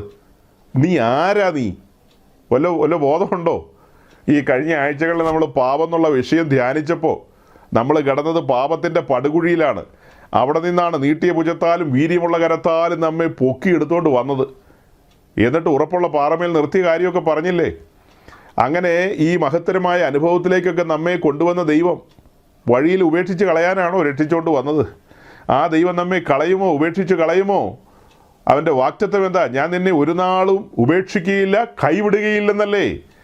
ആ ദൈവത്തിന് നമ്മെക്കുറിച്ച് വലിയ വിചാരങ്ങളുണ്ടെന്നല്ലേ വായിക്കുന്നത്? നിങ്ങൾ എന്ത് തിന്നു, എന്ത് കുടിക്കൂ, എന്ത് ഉടുക്കൂ എന്നൊക്കെ നിങ്ങൾ വിചാരിക്കുകയാണെങ്കിൽ നിങ്ങളുടെ രക്ഷ എങ്ങനെയുള്ളതെന്നൊക്കെ നിങ്ങൾ ചിന്തിക്കേണ്ടിയിരിക്കുന്നു. നിങ്ങളുടെ രക്ഷ എങ്ങനെയുള്ളതെന്നൊക്കെ നിങ്ങളെ വാസ്തവമായി ശുശ്രൂഷയ്ക്ക് വിളിച്ചിട്ടുണ്ടെങ്കിൽ വിളിച്ചത് ആരാണെന്ന് തിരിച്ചറിയണം. കലവറയിൽ റിസോഴ്സസ് ധാരാളം ഉള്ളവനാണ് വിളിച്ചിരിക്കുന്നത്. ആ ദൈവത്തിൽ ആശ്രയം വയ്ക്കുക, ആ ദൈവത്തിൽ മാത്രം ആശ്രയിക്കുക. അതിനാണ് കഴിഞ്ഞ ആഴ്ച നമ്മളുടെ വാക്യം വായിച്ചത്. യെഹിസ്കിയാവ് യഹോവയിൽ ആശ്രയിച്ചു, അവൻ അശൂർ രാജാവിനോട് എതിർത്തു നിന്നു, അവന് കീഴടങ്ങിയില്ലെന്ന്. അതുപോലെ സാത്താൻ പറയുന്നത് എന്താ? ജസ്റ്റ് എന്നെ ഒന്ന് വണങ്ങ്, ഞാനെല്ലാം തന്നേക്കാന്നാണ് പറയുന്നത്. നീ എന്നെ ഒന്ന് ആരാധിച്ചാൽ മതി, എല്ലാം നിനക്ക് തന്നേക്കാന്ന്. അങ്ങനെ എത്രയോ പേരാണ് ധനത്തിന് വേണ്ടി, ഈ ലോക സുഖങ്ങൾക്ക് വേണ്ടി ദേവാസിനെ പോലെ ദൈവത്തിൻ്റെ അഭിഷിക്തന്മാരെ വിട്ട് ലോകത്തിലേക്ക് ഇറങ്ങിപ്പോകുന്നത്. എത്രയോ പേരാ പോകുന്നത്. ഹുമനിയോസും ഫിലേത്തോസും ആ കൂട്ടത്തിലുള്ളവരല്ലേ? അവരുടെ വിശ്വാസ കപ്പൽ തകർന്നു പോയില്ലേ? തകർന്നു പോയെങ്കിൽ അവർ പ്രസംഗം നിർത്തിയില്ല കേട്ടോ. പിന്നീട് അവർ പ്രസംഗിക്കുന്നുണ്ട്. അവർ യൂട്യൂബിലും എല്ലാ ട്യൂബിലൂടെയും പ്രസംഗിക്കുന്നുണ്ട്. ഹുമനിയോസും ഫിലേത്തോസും എന്താ അവർ പ്രസംഗിക്കുന്നത്? കാട ഇറച്ചി തരുന്നൊരു ദൈവം നമുക്കുണ്ട് കേട്ടോ, നിന്റെ ആഗ്രഹങ്ങളെ സാധിപ്പിക്കുന്ന ദൈവം, നിന്റെ ഇറച്ചിക്കലങ്ങളെ മടക്കി തരുന്ന ദൈവം, തുള്ളനും വെട്ടിക്കിളിയും കൊണ്ടുപോയ ഇറച്ചിക്കലങ്ങളെ മടക്കി തരുന്നൊരു ദൈവമുണ്ട്. ഇതിലൂടെ ഒന്നും പറഞ്ഞാൽ അതങ്ങനെ ഇറക്കില്ല. അടുത്ത ആഴ്ച ഞാനൊരു ചർച്ചയിൽ പ്രസംഗിക്കാൻ പോകുന്നുണ്ട്, വലിയ ചർച്ച. അവിടെ ഇത് പറഞ്ഞു നോക്കാം. അവിടുത്തെ പെണ്ണുങ്ങൾ ആരവാരവങ്ങളിടും. ഇതിനു മുമ്പ് ഒരു സ്ഥലത്ത് പോയി കഴിഞ്ഞപ്പോൾ എൻ്റെ ദൈവമേ, അവിടെ ഞാനൊരു വാക്ക് പറഞ്ഞു. ഒരു സ്ഥലത്ത് ഇങ്ങനെയാണ് പറഞ്ഞത്, ഇന്ന് രാത്രി ഒരു ഷിഫ്റ്റിൻ്റെ രാത്രി എന്ന് പറഞ്ഞു തീർന്നില്ല. പിന്നെ എന്നെക്കൊണ്ട് ഒന്നും പറയിപ്പിച്ചില്ല. പിന്നെ ഒരു 10 മിനിറ്റ് നേരത്തേക്ക് അവരങ്ങ് തകർത്ത് കളഞ്ഞു. ആ പൊടിയൊക്കെ ഒന്ന് അടങ്ങി കഴിഞ്ഞപ്പോൾ ഞാൻ അവരോട് പറഞ്ഞേ, ഞാൻ എൻ്റെ സെൻറ്റൻസ് പൂർത്തീകരിച്ചില്ലെന്ന് പറഞ്ഞു. ഇന്ന് രാത്രി ഒരു ഷിഫ്റ്റിൻ്റെ രാത്രിയായിരിക്കുമെന്ന് അതിവൈകാരികമായി പ്രസംഗിക്കുന്ന ആളുകൾ വന്ന് പ്രസംഗിക്കുമായിരിക്കും. പക്ഷെ ഞാൻ അത്തരക്കാരനല്ല. ഇന്ന് രാത്രി ഇങ്ങനെ തന്നെ ഇരിക്കട്ടെ. ഞാൻ പറഞ്ഞ കാര്യമൊക്കെ ചെവിക്കടെ കേൾക്കണം, അത് അകത്ത് ഏറ്റെടുക്കണം, ജീവിതത്തിൽ കൊണ്ടുവരണം. ഗൗരവമായ കാര്യങ്ങളാണ് നീ പറഞ്ഞത്. നിങ്ങളെ രസിപ്പിക്കാനോ ഇളക്കാനൊന്നും വേണ്ടിയുള്ള കാര്യങ്ങളല്ല പറഞ്ഞത്. നിങ്ങൾക്ക് ബുദ്ധിയുപദേശത്തിനുള്ള കാര്യങ്ങളാണ്. നിങ്ങളെ നിത്യതയിൽ കാണണം. അതിനു വേണ്ടിയാണ് നിങ്ങളോട് ദൈവവചനം ഘോഷിച്ചത്. അല്ലാതെ താൽക്കാലികമായ പ്രൊമോഷനോ താൽക്കാലികമായ ഇവിടുത്തെ എന്തെങ്കിലും ഒരു കാര്യങ്ങളോ അതൊന്നും പറയാൻ വന്നതല്ല ഞാൻ. അതിന് വേറെ ആളെ നോക്കണമെന്ന് പറഞ്ഞു. അല്ല, ഒരാഴ്ചത്തെ മീറ്റിങ്ങിൽ അങ്ങനെ കുറേ പേരെ അവർ വിളിച്ചു വരുത്തിയിട്ടുണ്ട്. അവരത് പറയുമല്ലോ. ഞാനും കൂടി എന്തിനാണ് അത് പറയുന്നത്? ഞാനത് പറയേണ്ട ആവശ്യമില്ലല്ലോ. 10 പ്രഭുക്കന്മാർ പറഞ്ഞത് തന്നെ യോശുവയും കാലേബും പറയേണ്ട കാര്യമില്ലല്ലോ. അവരുടെ മേലുള്ള അഭിഷേകം വേറെയല്ലേ? അവർ വേറിട്ട നിലയിൽ സംസാരിക്കില്ലേ? അതുപോലെ നമ്മൾ സംസാരിച്ചത്. അപ്പോൾ മനസ്സിലാക്കേണ്ട കാര്യം എന്താ? നമ്മൾ ഈ കാര്യങ്ങളൊക്കെ തിരിച്ചറിയണം. ദൈവത്തിൻ്റെ ഹിതം മനസ്സിലാക്കുക. മന്ന ദൈവത്തിൻ്റെ ഹിതമാണ്, കാട ദൈവത്തിൻ്റെ പദ്ധതിയല്ല. ഒറ്റുനോക്കാൻ പോകേണ്ട കാര്യമില്ല, അതും ദൈവത്തിൻ്റെ പദ്ധതിയുടെ ഭാഗമല്ല. ഒറ്റുനോക്കാൻ പോവുക എന്ന് പറയുന്നത് ദൈവത്തിൻ്റെ പദ്ധതിയുടെ ഭാഗമാണെന്നാണ് പെന്തക്കോസ്റ്റ് ടീച്ചിങ്. പക്ഷെ ഞാനത് വിശ്വസിക്കുന്നില്ല. ഇവർ മാർച്ച് ചെയ്ത് മുൻപോട്ട് കടന്നു ചെന്ന് ആ ദേശത്തെ പിടിച്ചടക്കുക. ഇപ്പം നോക്കുക, യെരിഹോവിലേക്ക് 2 പേരെ പറഞ്ഞയച്ചില്ലേ? അത് ദൈവത്തിൻ്റെ ഹിതപ്രകാരമല്ലേ? ആ 2 പേര് കടന്നു ചെന്ന് രാഹാബ് എന്ന് പറയുന്ന വാത്സല്യ സഹോദരിക്ക് ഒരു രക്ഷ ആവശ്യമാണ്. രാഹാബ് ഒരു ചരിത്ര സംഭവമായി മാറണം, ചരിത്ര താളുകളിൽ എഴുതപ്പെടേണ്ടതുണ്ട്. അതിനാണ് ആ രണ്ടുപേരെ അവിടെ പറഞ്ഞയച്ചത്, യെരിഹോവിലേക്ക് പറഞ്ഞയച്ചത്. അത് ദൈവത്തിൻ്റെ പദ്ധതിയുടെ ഭാഗമാണ്. അതിന് റിസൾട്ടുണ്ട്. യെരിഹോ കോട്ടയം അവരുടെ കാൽക്കീഴിൽ വന്നില്ലേ? രാഹാബ് രക്ഷയുടെ ഭാഗത്തേക്ക് വന്നില്ലേ? അതൊക്കെ ദീർഘമായ പഠനങ്ങളാണ് രാഹാബ് എന്നുള്ളതൊക്കെ. ഞാൻ അതിലേക്കൊന്നും കടന്നു പോകുന്നില്ല. ഞാൻ നിങ്ങളുടെ മുമ്പ് ആകെ സൂചിപ്പിക്കാൻ ആഗ്രഹിച്ച കാര്യം എന്താ? മന്ന കൊണ്ട് തൃപ്തിപ്പെടുക, ആ മന്ന കൊണ്ട് വാഗ്ദത്ത ഭൂമിയിലെത്തുക. വാഗ്ദത്ത ഭൂമി വരെ അവർ മന്നയായിട്ട് പോകണമായിരുന്നു. മന്ന അവർക്ക് നിരന്തരം പൊഴിഞ്ഞുകൊണ്ടിരിക്കുകയല്ലേ. മന്നയെക്കുറിച്ചുള്ളൊരു കൺക്ലൂഷനും കൂടെ ഇടയ്ക്ക് പറഞ്ഞേക്കാം, എന്നിട്ട് ഇതിലേക്ക് തിരിച്ചു വന്നാൽ ക്ലോസ് ചെയ്യാം. യോശുവയുടെ പുസ്തകം 5-ാം അധ്യായം 12-ാം വാക്യത്തിലേക്ക് വരുമ്പോൾ നമ്മൾ കാണുന്നത്, അവർ ദേശത്ത് വിളവ് അനുഭവിച്ചതിൻ്റെ പിറ്റേ ദിവസം മന്ന നിന്നുപോയി. ഇസ്രായേൽ മക്കൾക്ക് പിന്നെ മന്ന കിട്ടിയതുമില്ല. ആ ആണ്ടവർ കനാൻ ദേശത്തെ വിളവ് കൊണ്ട് ഉപജീവിച്ചു. യോശുവയുടെ പുസ്തകം 5-ാം അധ്യായത്തിൻ്റെ പ്രത്യേകത, അതിന് പുറകിലുള്ള അധ്യായങ്ങളുടെ പ്രാധാന്യം, ഇതൊക്കെ മനസ്സിലാക്കുക. മോശ മരിച്ചു. പിന്നത്തേതിൽ യോശുവയുടെ നേതൃത്വത്തിൽ അവർ യോർദാൻ കടക്കുകയാണ്. യോർദാൻ കടന്ന് വാഗ്ദത്ത ഭൂമിയിലേക്ക് പ്രവേശിച്ചു. ആദ്യം വരുന്ന പോയിന്റ് എന്ന് പറയുന്നത് ഗിൽഗാലാണ്. ഗിൽഗാലിലെത്തി. അതാണ് 10-11 വാക്യത്തിൽ നമ്മൾ കാണുന്നത്. അങ്ങനെ 12-ാം വാക്യത്തിലേക്ക് വരുമ്പോൾ പറയുന്നത്, ആ സമയം വരെ അവർക്ക് മന്ന ലഭിച്ചു. ആ സമയം വരെ അവർക്ക് മന്ന ലഭിച്ചു. എന്നാൽ ആ ആണ്ട് അവർ ദേശത്ത് വന്ന് കൃഷി ചെയ്ത് വിളവെടുത്തു. ആ വിളവ് അവരുടെ കയ്യിലേക്ക് വന്നതിന് ശേഷം പിന്നീട് മന്ന പൊഴിഞ്ഞിട്ടില്ല. അപ്പോൾ അവർ വാഗ്ദത്ത ഭൂമിയിലേക്ക് എത്തി. അവർ അത്യുധ്വാനം ചെയ്യുന്നു. അവർ ദേശത്ത് കൃഷി ചെയ്ത് അതിൻ്റെ മേൽത്തരമായ വിളവ് കൊണ്ടുവന്നു. അതവർ ഭക്ഷിക്കാൻ ആരംഭിച്ചു. അതായത് മന്ന ഭക്ഷിക്കുന്നത് അവിടെ കൊണ്ട് അവസാനിക്കുകയാണ്. അപ്പോൾ അവിടെ ഒരു ചിന്തയും കൂടെ ഉണ്ട് കേട്ടോ, ആ ചിന്ത ഇങ്ങനെ പറഞ്ഞു വിട്ടേക്കാം. അതായത് നമ്മൾ ചെങ്കടൽ കടന്ന് മുൻപോട്ട് വന്ന ഇസ്രായേൽ പിന്നീടുള്ള യാത്രയിൽ മന്ന ഭക്ഷിച്ചുകൊണ്ട് മുന്നോട്ട് പോകുന്നതാണല്ലോ കാണുന്നത്. മന്ന ഭക്ഷിക്കുന്നു. അങ്ങനെ ആ മന്ന എവിടം വരെ ഉണ്ടായിരുന്നു എന്നൊരു ചോദ്യം വന്നു കഴിഞ്ഞാൽ നിങ്ങൾ കുറിച്ച് വെച്ചുകൊള്ളുക. യോശുവ 5-12 വരെ ഇവിടം വരെ മന്ന പൊഴിഞ്ഞു. ഇതിനിടയിൽ എവിടെയൊക്കെ മന്ന പൊഴിഞ്ഞു എന്ന് ചോദിച്ചാൽ, ദിവസേന മന്ന പൊഴിയുമല്ലോ, രാത്രിയിൽ മന്ന പൊഴിയും, ജനം പ്രഭാതത്തിലത് പെറുക്കും. അപ്പോൾ ഒരു പ്രത്യേക ചാപ്റ്ററിലേക്ക് നമ്മുടെ ശ്രദ്ധ വരികയാണ്. പുറപ്പാട് ദിവസം 32-ാം അധ്യായം. വളരെ പരിചിതമായ ചാപ്റ്ററാണത്. ചോദ്യം ചോദിക്കേണ്ടതാണ് ആ ചാപ്റ്ററിൻ്റെ പ്രത്യേകത എന്താണെന്ന്.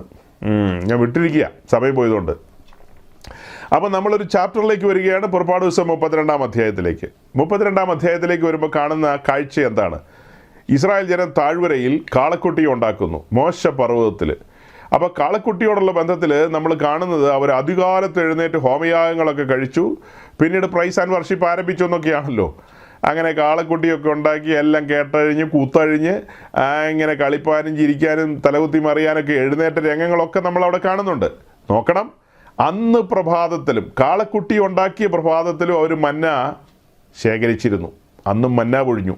കാളക്കുട്ടി ഉണ്ടാക്കാൻ പോകുന്ന ഇവർക്കൊന്നും ഒരു ഇറ്റ് മന്ന ഇന്ന് ഞാൻ കൊടുക്കില്ല എന്ന് വലിയവനായ ദൈവം തീരുമാനിച്ചോ? ഒന്നും തീരുമാനിച്ചില്ല. അവിടത്തേക്ക് അറിയാം ഇന്ന് അവന്മാർ കാളക്കുട്ടി ഉണ്ടാക്കും, ആഹറോൻ കേട്ടഴിച്ചു വിടും, കൂത്തഴിയും, സകല പരിപാടി ഇന്ന് ഇവിടെ നടക്കുമെന്ന് അറിയാം.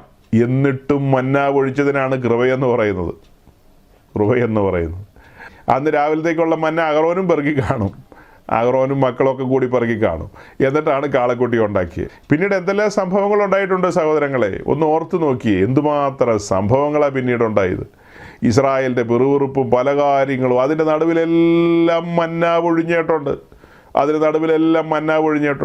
മന്ന പൊഴിയുന്നു എന്ന് കരുതി ആരും നെകളിക്കണ്ട.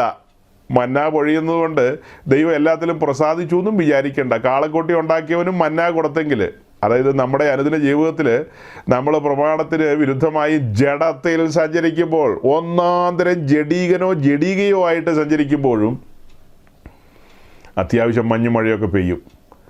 അത്യാവശ്യം പല കാര്യങ്ങളുമൊക്കെ നമുക്ക് ലഭിക്കും. കഞ്ഞി കുടിച്ച് പോകുന്ന ചിലപ്പോൾ നല്ല നിലയിൽ, ഉയർന്ന നിലയിലൊക്കെ ആയിരിക്കും. അതുകൊണ്ടൊന്നും ദൈവം നിങ്ങളിൽ പ്രസാദിച്ചു എന്നും വിചാരിക്കല്ലേ. നീ കാളക്കുട്ടി ഉണ്ടാക്കാൻ തുനിഞ്ഞ് നിൽക്കുകയാണെങ്കിൽ ദൈവം നിന്നെ പ്രസാദിച്ചു എന്നാണോ വിചാരിച്ചത്? പ്രസാദിച്ചുകൊണ്ടല്ല മന്ന തന്നത്. അത് ദൈവത്തിൻ്റെ വാഗ്ദത്തമാണ്, വിളിച്ചിറക്കിയവൻ്റെ വാഗ്ദത്തമാണത്. മിസ്രയീമിൽ നിന്ന് വിളിച്ചിറക്കുമ്പോൾ പറഞ്ഞിട്ടുണ്ട്, ഞാൻ നിന്നെ അക്കരദേശത്ത് എത്തിക്കുമെന്ന്. അതുകൊണ്ടാണ് വഴിയിൽ നിൻ്റെ പിതാക്കന്മാരോട് പറഞ്ഞ വാക്ക് പാലിക്കാൻ നിനക്ക് മന്ന പൊഴിച്ചു തന്നുകൊണ്ടിരുന്നത്. മനസ്സിലാക്കണം, വിശദമായി പറയണം, പക്ഷെ ഞാൻ ആ ഭാഗം വിടുകയാണ്. അപ്പം മന്ന എവിടെ മുതൽ എവിടം വരെ ആയിരുന്നു എന്നുള്ളത് സഹോദരങ്ങൾക്ക് മനസ്സിലായല്ലോ. അപ്പോൾ ജനം വാഗ്ദത്ത ഭൂമിയിലേക്ക് വന്നൊരു കാഴ്ചയാണല്ലോ ഇവിടെ കാണുന്നത്. ഈ വാഗ്ദത്ത ഭൂമിയെക്കുറിച്ചുള്ള കാര്യം എന്താ നമ്മൾ ചിന്തിച്ചത്? ദൈവത്തിൻ്റെ പദ്ധതി ഇങ്ങനെയായിരുന്നു. ആ പദ്ധതി പ്രകാരം ജനം മുൻപോട്ട് വന്നത് കൈവശമാക്കണമായിരുന്നു. യഹോവയായ ദൈവം അവരോട് കൂടെയുള്ളപ്പോൾ അവർ ഭൂരിപക്ഷമല്ലേ? പിന്നെ അവരാരെയാണ് പേടിക്കുന്നത്? അവരെന്തിനെയാണ് പേടിക്കുന്നത്? അവർ അധൈര്യപ്പെടേണ്ട കാര്യമില്ല, അവർ ഒന്നിനെയും ഭയപ്പെടേണ്ട കാര്യമില്ല. അങ്ങനെയല്ലേ പറഞ്ഞിരിക്കുന്നത്? നിങ്ങൾ അധൈര്യപ്പെടരുത്, നിങ്ങൾ ഒന്നിനെയും ഭയപ്പെടരുത്. ഭയപ്പെടേണ്ടത് ഒരുവനെ മാത്രം, വിളിച്ചിറക്കിയ ദൈവത്തെ മാത്രം ഭയപ്പെടുക എന്നുള്ളതാണ് അതിൽ നിന്ന് നമ്മൾ വായിച്ചെടുക്കേണ്ടത്. അതിന് പകരം അവർ പകച്ചുപോയി, അവർ ദുർവർത്തമാനങ്ങളെ കൊണ്ടുവന്നു. അത് നിമിത്തം എന്താ സംഭവിച്ചത്? ചുമ്മാ 40 വർഷം മരുഭൂമിയിൽ അലയേണ്ടി വന്നില്ലേ? ആ ദുർവർത്തമാനം എന്ന ഒറ്റ വർത്തമാനം നിമിത്തം 40 വർഷം മരുഭൂമിയിൽ അലഞ്ഞു. അതുപോലെയാണ് കൊട്ടാരക്കര, അടൂര്, അതുപോലെയൊക്കെയുള്ള സ്ഥലങ്ങളിലൊക്കെയുള്ള കള്ളയപ്പോസ്തലന്മാരും കള്ളപ്രവാചകന്മാരും വ്യാജന്മാരും വഞ്ചകരും ഒക്കെ പറയുന്ന കേട്ടിട്ട് ചുമ്മാ അലയുവായി ജനം. മരുഭൂമി കിടന്ന് കറങ്ങുകയാണ്, അന്യഭാഷ പറഞ്ഞ് കറങ്ങുകയാണ്. പല കേമന്മാരും പലരുടെയും കാര്യങ്ങളൊക്കെ കേട്ട എൻ്റെ കയ്യിലുള്ള ഫയലുകളൊക്കെ തുറന്നാലുണ്ടല്ലോ, ഞാൻ തുറക്കുന്നില്ല അധികം. അതുപോലെയുള്ള കാര്യങ്ങളാണ്. അതുകൊണ്ടാണ് ഉറപ്പിച്ച് തറപ്പിച്ച് പറയുന്നത്. ഇവരെല്ലാം വഞ്ചകരാണ്. നമ്മൾ ഈ സമയത്ത് നമ്മുടെ ഈ മെസ്സേജുകളൊക്കെ ഇടുന്ന ഒരു പ്ലേലിസ്റ്റ് ഉണ്ട്. അതിൻ്റെ ഹെഡിങ് എന്താ? വഞ്ചകരെ സൂക്ഷിക്കുക. ഇതെല്ലാം വഞ്ചകരാണെന്നുള്ളതാണ് പറയുന്നത്. ഒരു വീഡിയോയും കൂടെ നിങ്ങളെ കാണിക്കാനുണ്ടായിരുന്നു. സമയം അധികരിച്ചു പോയതുകൊണ്ട് ആ വീഡിയോ, ഒന്നിലധികം വീഡിയോസ് കാണിച്ചുകൊണ്ട് ഗഹനമായൊരു വിഷയത്തിലേക്കായിരുന്നു കടന്നു വരേണ്ടത്. പക്ഷേ ഈ മെസ്സേജ് ഒന്നും ഇവിടെ അവസാനിക്കുന്നില്ല കേട്ടോ. ഇതൊന്നും ഇവിടെ അവസാനിക്കുന്നില്ല. നമ്മുടെ കർത്താവ് വരാൻ താമസിച്ചാൽ നമ്മൾ അടുത്ത ദിവസം അവിടുന്ന് ആയുസ്സും ആരോഗ്യം തന്നാൽ ആ വീഡിയോയൊക്കെ കണ്ട് ജനം മരുഭൂമിയിൽ കറങ്ങുന്ന കറക്കം, അവരെ മരുഭൂമി കറക്കിക്കളയുന്ന ശുശ്രൂഷകരെന്നുള്ള പേരിൽ നടക്കുന്ന ആളുകൾ, അതെല്ലാം നിങ്ങളുടെ കണ്ണിൻ്റെ മുമ്പിൽ ഞങ്ങൾ കൊണ്ടുവരും. ദൈവം അനുവദിക്കുന്ന പക്ഷം നമ്മളത് കാണും. കൂടുതൽ ആഴത്തിൽ ആ കാര്യങ്ങളെക്കുറിച്ച് വിശകലനം ചെയ്യും. അതുകൊണ്ട് ഞാനെൻ്റെ വാക്കുകളെ ഇന്ന് ചുരുക്കുകയാണ്. ഈ നേരം വരെ നമ്മൾ പറഞ്ഞ കാര്യങ്ങൾ നിങ്ങൾ ഒന്നുകൂടെ ഒന്ന് ഓർക്കണം, അയവിറക്കണം. ഒരു കാര്യം പറയാൻ സമയം കിട്ടിയില്ല. ഫിലിപ്പ് ലേഖനം 1-ാം അധ്യായത്തിൽ ഏത് വിധേയനെയാണെങ്കിലും അവർ കർത്താവിനെയല്ലോ പ്രസംഗിക്കുന്നതെന്ന് പറയുന്ന കാര്യത്തെക്കുറിച്ച് വിശദീകരിക്കാൻ പറ്റിയില്ല. ദൈവം അനുവദിക്കുന്ന പോലെ പിന്നീട് നമുക്കത് വിശദമാക്കാം. ഓൾറെഡി നമ്മൾ വിശദമാക്കിയ മെസ്സേജുകൾ ക്രൂശിൻ്റെ ശത്രുക്കൾ എന്ന് പറയുന്ന ഓൾറെഡി നമ്മളതൊക്കെ വിശദീകരിച്ചിട്ടുണ്ട്. ആ മെസ്സേജുകളൊക്കെ ക്രൂശിൻ്റെ ശത്രുക്കൾ എന്ന് പറയുന്ന ടൈറ്റിലിന് കീഴിലുണ്ട്. കേൾക്കാൻ താല്പര്യമുള്ളവർക്ക് അവിടെ പോയാൽ ആ ചാപ്റ്റർ 1-ൽ പറയുന്ന കാര്യങ്ങളുടെ വിശദാംശങ്ങളുണ്ട്. അതുപോലെ തന്നെ മത്തായി 7-ാം അധ്യായത്തിൽ പറയുന്ന വിധിക്കരുത് എന്ന് പറയുന്നതിൻ്റെ വിശദാംശങ്ങൾ അവിടെയുണ്ട്. ഇങ്ങനെ പല കാര്യങ്ങളും ആ മെസ്സേജുകളിലുണ്ട്. അതുകൊണ്ട് നിങ്ങൾക്ക് അങ്ങനെ അവിടെ പോയി കേൾക്കാം. ദൈവം അനുവദിക്കുന്ന പോലെ നമുക്ക് പിന്നാലെ വീണ്ടും ചിന്തിക്കാം. അപ്പോൾ സഹോദരങ്ങളെ, ചുമ്മാ കേട്ട് അങ്ങനെ അങ്ങ് പോകരുത്. വളരെ ഗഹനമായ കാര്യങ്ങൾ ഇതിനിടയിൽ പറഞ്ഞിട്ടുണ്ട്. അതെല്ലാം നമ്മുടെ ജീവിതത്തിൽ ഗൗരവമായി ഏറ്റെടുക്കണം. വളരെ പ്രധാനപ്പെട്ട ഒരു കാര്യം നിങ്ങളുടെ മുമ്പിൽ വെച്ചു. സംഖ്യാപുസ്തകം 13-ാം അധ്യായത്തിൽ കാണുന്ന ആ ഒരു കാര്യം അങ്ങനെയല്ല നമ്മൾ പഠിക്കേണ്ടത്. പകരം ആവർത്തനം 1-ാം അധ്യായം മുൻനിർത്തിക്കൊണ്ടാണ് ആ വിഷയം പഠിക്കേണ്ടത്. അപ്പോൾ നമുക്ക് മനസ്സിലാകും അതിലെ ദൈവത്തിൻ്റെ ഹിതം. പോയി കൈവശമാക്കുക, അല്ലാത്ത വേറെ കാര്യങ്ങളൊന്നും വേണ്ട. അതുപോലെ ദൈവത്തിൻ്റെ പദ്ധതിയുടെ ഭാഗമാണ് വാഗ്ദത്ത ഭൂമി വരെ മന്ന. അല്ലാതെ കാട വേണ്ടെന്നേ, കാടയില്ലാതെ നടത്താൻ ദൈവത്തിന് കഴിയും. നിൻ്റെ ബുദ്ധിയൊന്നും ദൈവത്തിന് പറഞ്ഞു കൊടുക്കണ്ട. എനിക്ക് ഇങ്ങനെ താല്പര്യമുണ്ട്, എനിക്ക് അങ്ങനെ തിന്നാലാണ് എനിക്ക് ദഹിക്കുള്ളൂ, എനിക്ക് കൊതിയാകുകയാണ്, ഇതൊന്നും പറയണ്ടെന്നേ. മിണ്ടാതിരുന്ന ദൈവമെന്ന് ഓർത്തുകൊള്ളുക. വാഗ്ദത്ത ഭൂമിയിലെത്തി അവിടുത്തെ പാലും തേനും അനുഭവിക്കുക. അവിടെയാണ് കാര്യങ്ങൾ വെച്ചിരിക്കുന്നത്. അവിടെ എത്തുന്നതിന് മുമ്പ് ഈ മരുഭൂമിയിലുള്ള ഈ ദുർമോഹങ്ങളൊക്കെ വിട്ടുകളയുക. ദുർമോഹികളായവർ മരുഭൂമി പട്ടുപോയി എന്നുള്ളത് എല്ലാ പെന്തിക്കോസുകാരും കേട്ടുകൊള്ളുക. എല്ലാ പെന്തിക്കോസ് പാസ്റ്റർമാരും കേട്ടുകൊള്ളുക. വാഗ്ദത്ത ഭൂമി കണി കാണില്ല. വാഗ്ദത്ത ഭൂമിയിലെ അനുഭവങ്ങൾ അനുഭവിക്കണമോ? അത് മരണശേഷമല്ല, ഈ ഭൂമിയിൽ വെച്ചാണ് വാഗ്ദത്ത ഭൂമിയിലെ അനുഭവങ്ങൾ അനുഭവിക്കേണ്ടത്. കനാൻ എന്ന് പറയുന്നത് നമ്മെ സംബന്ധിച്ച് സ്വർഗത്തിൻ്റെ നിഴലല്ല കേട്ടോ. ഒരു പ്രധാനപ്പെട്ട പെന്തിക്കോസ് കൂട്ടർ അങ്ങനെയാണ് പഠിപ്പിക്കുന്നത്. അവർ ഈ നമ്മുടെ തൊട്ടപ്പുറം ഒരു സ്ഥലമുണ്ടല്ലോ, സിലോൺ. ആ സിലോണിൽ നിന്ന് ഉത്ഭവിച്ചു വന്നൊരു കൂട്ടർ അവർ പറയുന്നത് കനാൻ സ്വർഗത്തിൻ്റെ നിഴലാന്ന്. ലോക വിവരക്കേടെന്നല്ലാതെ ഇതിന് എന്താ പറയുക? അത് ഞാൻ അങ്ങനെ പറയാൻ കാരണം അവരുടെ പുസ്തകം എൻ്റെ കയ്യിൽ ഇരിപ്പുണ്ട്. ഇപ്പോൾ ഇവിടെ ഷെൽഫിൽ ഇരിപ്പുണ്ട്. ആ പുസ്തകം ഈ കഴിഞ്ഞ ദിവസം ചുമ്മാ എന്തോ ഒരു കാര്യത്തിന് മറിച്ച് നോക്കിയപ്പോഴാണ് കണ്ടത് കനാൻ സ്വർഗത്തിൻ്റെ നിഴലെന്നൊക്കെ. അതൊന്നും അങ്ങനെയല്ല. അതിലൊക്കെ വ്യക്തമായ പഠനങ്ങൾ പെന്തിക്കോസിലുണ്ട്. പെന്തക്കോസ് പാസ്റ്റർമാരത് പഠിപ്പിക്കും. ഒരു പെന്തക്കോസ് പാസ്റ്റർ തന്നെയാണ് ഇപ്പോൾ പ്രസംഗിക്കുന്നതും പഠിപ്പിക്കുന്നതും. അപ്പോൾ അതുകൊണ്ട് ഈ കേട്ട വചനങ്ങൾ അത് നമ്മുടെ ജീവിതത്തിൽ അനുഗ്രഹമായി തീരട്ടെ എന്ന് പ്രാർത്ഥിച്ചുകൊണ്ട് ആശംസിച്ചുകൊണ്ട് ഞാൻ വാക്കുകളെ ചുരുക്കുന്നു. ദൈവം നിങ്ങളെ അനുഗ്രഹിക്കട്ടെ. Thank you.